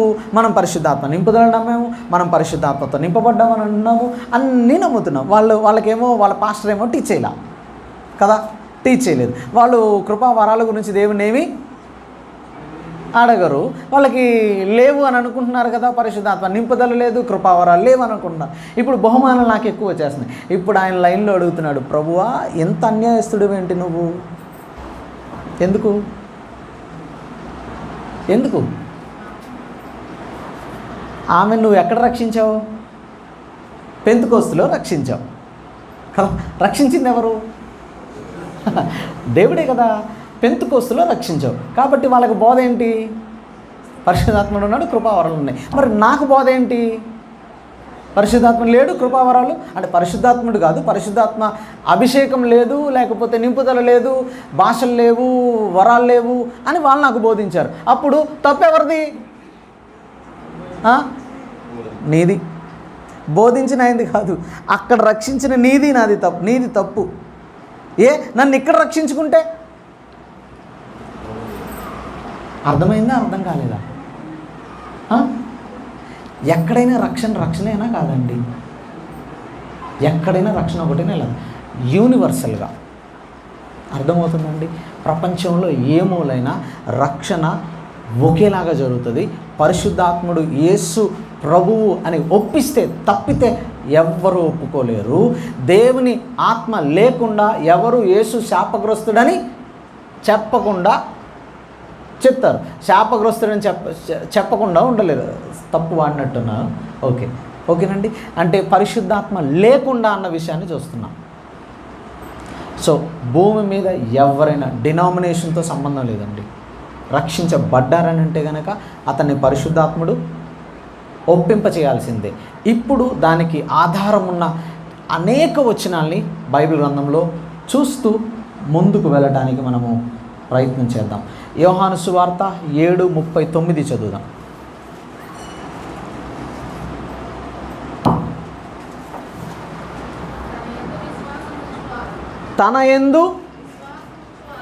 తన యందు విశ్వాసం ఉంచువారు అని అంటే ఎవరెవరు వస్తారు? ఏమండి, అందరూ వచ్చేస్తారుగా. డినామినేషన్తో సంబంధం ఉందా? డినామినేషన్స్ అన్నీ ఎవరు పెట్టుకున్నారు? మనం పెట్టుకున్నాం. విశ్వాసం ఉంచువారు అందరూ అయిపోయిందండి. అంటే పరిశుద్ధాత్ముడు ఎవరికి సంబంధించిన వాడు? విశ్వాసికి సంబంధించిన వాడు. విశ్వాసికి సంబంధించిన వాడు ఆయన. అర్థమవుతుందండి? అందరిలోనూ ఆయన ఉంటాడు. 7వ అధ్యాయం 14-16 చదువుదాం.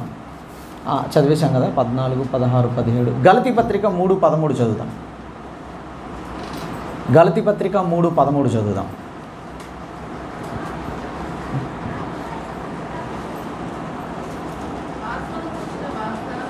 ఆత్మను గూర్చిన వాగ్దానము ఆగండి, మనకి దేనివల్ల లభిస్తుంది? విశ్వాసం అంటే ఏంటి?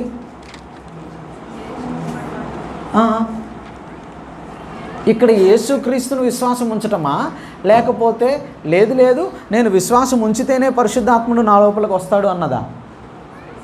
యేసును విశ్వసిస్తే చాలు, పరిశుద్ధాత్ముడు అందరిలో ఉన్నాడు. డినామినేషన్కి సంబంధం లేనివాడు దేవుడు. ఓకేనండి. వాగ్దానము డినామినేషన్ లేని వారికి ఇవ్వబడింది, దాంతో సంబంధం లేని వారికి ఇవ్వబడింది. యేసుక్రీస్తునందు విశ్వాసం ఉంచితే వారందరూ పరిశుద్ధాత్మతో నింపబడుతున్నట్లే, వారిలో పరిశుద్ధాత్ముడు ఉన్నట్లే విశ్వసించిన వారికి చేయబడుతున్న వాగ్దానం ఇది.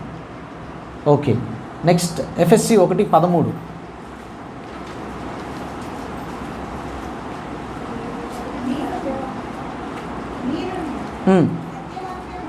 మీరును సత్యవాక్యమును అనగా మీ రక్షణ సువార్తను విని క్రీస్తునందు విశ్వాసముంచి వాగ్దానము చేయబడిన ఆత్మ చేత ముద్రించబడిపోయారు. రక్షణ సువార్త, విశ్వాసము, పరిశుద్ధాత్మ, వాగ్దానము, ఇవన్నీ ఒక సీక్వెన్స్లో అలా జరిగిపోతున్నాయి అంతే. అర్థమవుతుందండి? ఆ మాటకు వస్తే గనక మళ్ళీ పరిశుద్ధాత్ముడు ఒప్పిస్తేనే కానీ నేను రక్షణ సువార్తను విని యేసే నా ప్రభు అని విశ్వసిస్తున్నాం. అర్థమవుతుంది అనుకుంటా ఉన్నాను. ఓకేనండి. ఇంకొన్ని వచనాలు చూద్దాం. రోమాపత్రిక 8:11 చదువుదాం.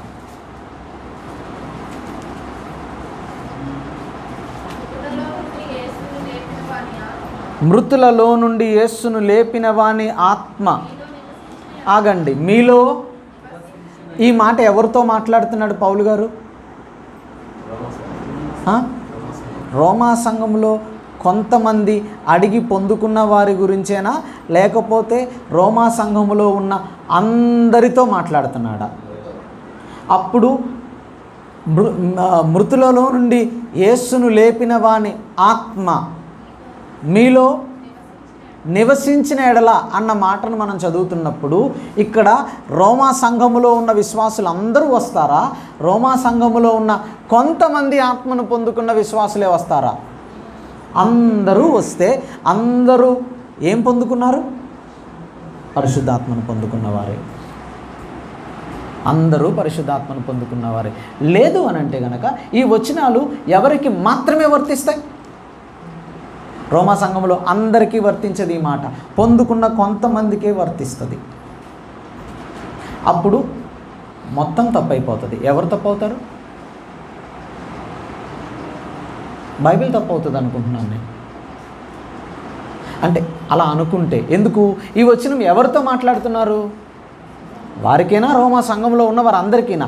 అప్పుడు అన్ని వచనాలు అందరికీ అయినప్పుడు ఈ వచనం కూడా అందరికీ అవ్వాలా? ఈ వచనం పొందుకున్న కొంతమందికే అవ్వాలా?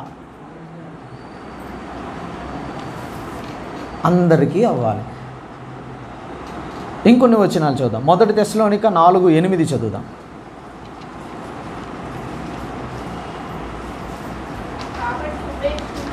కాబట్టి ఉపేక్షించువాడు మనస్సుని ఉపేక్షింపడు కానీ మీకు తన పరిశుద్ధాత్మను, మీకు అంటే ఎవరు వస్తారు అమ్మా? తెస్సలోనిక సంఘములో విశ్వాసం ఉంచిన వారు అందరూ వచ్చేస్తారా? లేకపోతే యేసుక్రీస్తునందు విశ్వాసం ఉంచి కూడా పరిశుద్ధాత్మను సపరేట్గా పొందుకోవాలనుకున్న వాళ్ళు వస్తారా? పొందుకున్న వాళ్ళు వస్తారా? అందరూ వస్తారు. అందరూ వచ్చేస్తారు. అర్థమవుతుంది? మీకు తన పరిశుద్ధాత్మను ఇచ్చినానుందా? ఏముందండి? అనుగ్రహించిన దేవునినే ఉపేక్షించుచున్నారు. విశ్వాసులు అందరికీ వాగ్దానము చేయబడినవాడు పరిశుద్ధాత్ముడు. వాగ్దానము చేయబడినది పరిశుద్ధాత్మ యొక్క నింపుదల. ఓకేనండి. నెక్స్ట్ ఇంకొన్ని వచనాలు. అపోస్తలులు 5:32 చదువుదాం.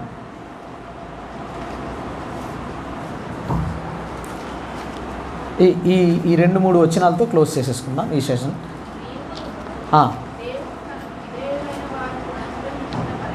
దేవుడు తనకు విధేయులైన వారికి అనుగ్రహించిన, అయిపోయిందండి. ఆయనకు విధేయులైన వారందరికీ ఆయన పరిశుద్ధాత్మను అనుగ్రహిస్తూ ఉన్నాడు. విధేయులైన వారు అని అంటే అర్థం ఆయన దేవుడు అని విశ్వసించిన వాళ్ళందరూ. అవిధేయులైన వారు అని అంటే దేవుణ్ణి విశ్వసించని వారు. సో విశ్వసించిన వారందరూ పరిశుద్ధాత్మతో నింపబడిన వారే. ఓకే. 17వ వచనం 11-17 చదువుదాం. అపోస్తుల కార్యములు 11వ అధ్యాయం 17వ వచనం. కాబట్టి ప్రభువైన యేసుక్రీస్తునందు విశ్వాసం ఉంచిన మనకు అనుగ్రహించినట్లు దేవుడు వారికి కూడా సమాన వరమును. ఈ 11వ అధ్యాయంలో ఎవరు కనబడుతున్నారు మనకి? ఎవరు కనబడుతున్నారు 11వ అధ్యాయంలో? అసలు 10వ అధ్యాయం ఎక్కడ జరిగింది? 10వ అధ్యాయం అయిన తర్వాత 11వ అధ్యాయమును పేతురు గారు యూదులందరికీ ఎక్స్ప్లెయిన్ చేస్తున్నారు. నేను కొప్రాకి వెళ్ళాను. కొప్రాకి వెళ్తే అక్కడ కొర్నేలి అనే ఆయన ఇంట్లోకి వెళ్ళాను. అక్కడ జరిగిన సంగతులు ఇవి అని చెప్పి యెరూషలేములో ఉన్న వారందరికీ సాక్ష్యం చెప్తున్నాడు. అప్పుడు సాక్ష్యం చెప్తూ ఏమని చెప్తున్నాడో తెలుసా? విశ్వాసం ఉంచిన వారందరికీ సమాన వరము. అంటే వాస్తవానికి యూదులు యేసుక్రీస్తు ఎవరికి మాత్రమే అనుకుంటున్నారు? యేసుక్రీస్తు మాకే అనుకుంటున్నారు. అర్థమవుతుందండి? కానీ దేవుడు ఒక మాట చెప్పాడు, మీరు పరిశుద్ధాత్మ మీ మీదికి వచ్చినప్పుడు శక్తి నొందెదరు, అప్పుడు మీరు కావున మీరు యెరూషలేములోను యూదయలోను సమరయలోను భూదిగంతముల వరకు అని అన్నాడు కదా. అప్పుడు వాళ్ళు ఎక్కడికి వెళ్ళాలి? సమరయుల దగ్గరికి వెళ్ళాలి. యూదులంటే ఆళ్ళోళ్ళేగా. ఓకే. సమరయుల దగ్గరికి వెళ్ళాలి. వెళ్ళలా.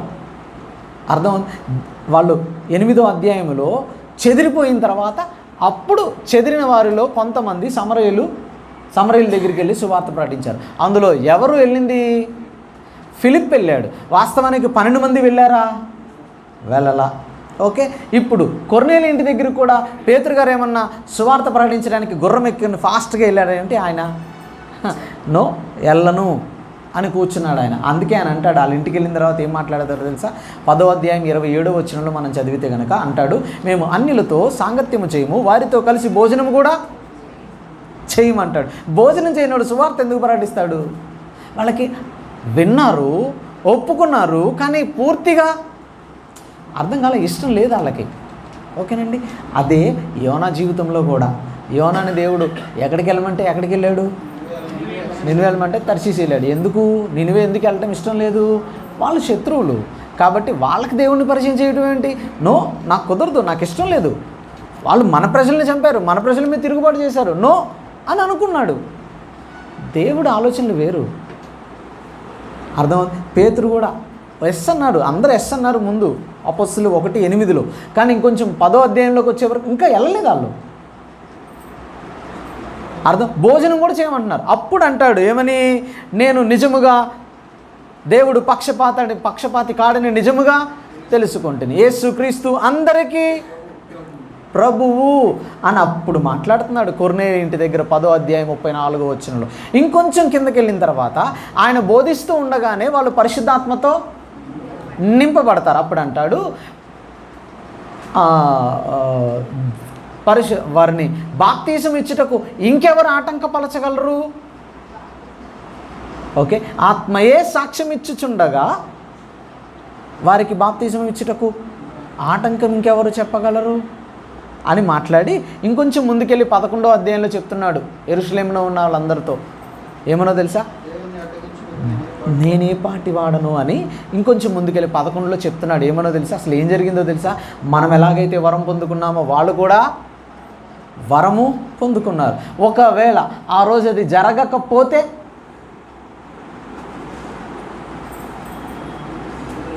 కొర్నేలి ఇంటిలో గనక వారు పరిశుద్ధాత్మతో నింపబడటం అనేది వారికి తెలియకపోతే, అక్కడ పేతురు ఆ విషయాన్ని చూడకపోతే వాళ్ళు ఏమనుకునేవాళ్ళు? పరిశుద్ధాత్ముడు మాకు సంబంధించినోడు, మీకు సంబంధించినోడు కాదు అనేవాళ్ళు. అందుకే మనకి అనుగ్రహింపబడినట్లుగా వాళ్ళకు కూడా సమానముగా వరము, అంటే మనము వాళ్ళు సమానం అన్నమాట దేవుడికి. ఇది జరగకపోతే వాళ్ళకి ఆ విషయం ఆ రోజు అర్థమయ్యేది. అందుకు ప్రత్యేకంగా మళ్ళీ వాళ్ళు ఆ రోజు పరిశుద్ధాత్మతో నింపబడటం అనేది జరిగింది. ఇలా 3 సందర్భాల్లో జరిగినట్టుగా చూస్తాం. 1 సమరయుల దగ్గర, 2 కొర్నేలి ఇంటి దగ్గర, 3 అపోస్తుల కార్యంలో 19వ అధ్యాయం ఎఫెస్సి పట్టణంలో జరిగినట్టుగా చూస్తాం. అక్కడ పౌలు గారు పరిచర్య చేస్తున్న అందులోనూ ఎఫెస్సి పట్టణంలో వాళ్ళు ఎవరో తెలుసా? ఇంకా చెప్పాలంటే అన్యులు అని కూడా కాదు, వాళ్ళు బాప్తిస్మం ఇచ్చి యోహానును ఆయన సువార్తను వెంబడిస్తున్న వాళ్ళు అక్కడ వాళ్ళు కూడా ఆ రోజు పరిశుద్ధాత్మతో నింపబడినట్టుగా చూస్తాం. ఈ 3 సందర్భాలు తప్పితే ఇంకెక్కడా అలా జరగల. ఒకవేళ అలా జరగకపోతే అక్కడున్న అలాంటి వారికి అర్థమయ్యే అవకాశము లేదు. అందులోనూ అపోస్తలులే అసలు ఒప్పుకునేవారు కాదు. కానీ దేవుడు అలాంటి వాడు కాదు. దేవుడికి పక్షపాతము లేదు. దేవుడు అందరికీ సంబంధించిన వాడు. ఆయన వాగ్దానము అందరికీ సంబంధించినది. కాబట్టి అందరూ పరిశుద్ధాత్మతో నింపబడిన వారు. చివరి వచనం 1 యోహాను 3:24.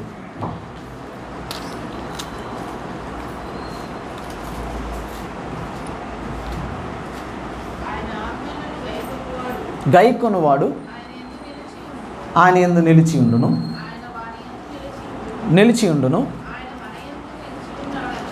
ఉన్నాడని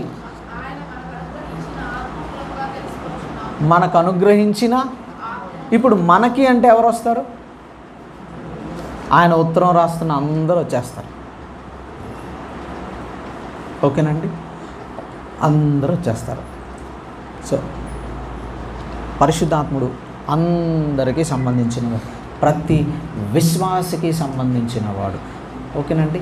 సో అంత్య దినములలో మనుషులందరి మీద నా ఆత్మను అంటే అంత్యదినములు ఎప్పుడు మొదలైనవి? అంత్యదినములు ఎప్పుడు మొదలైనవి?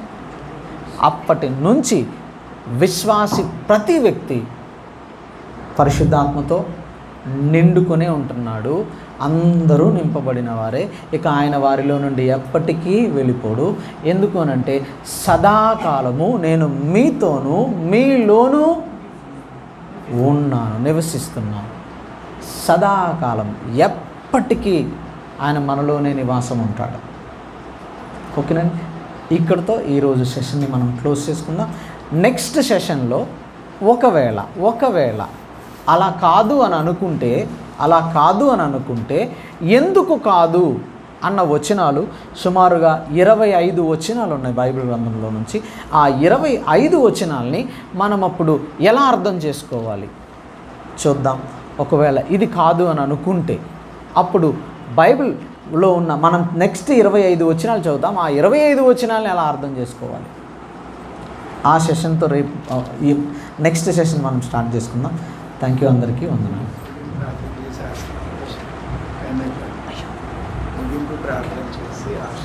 ప్రార్థన చేసుకుందాం. ఎవరికి వారం ప్రభువుకు అప్పగించుకుంటూ దేవుడు మనకు చూపిన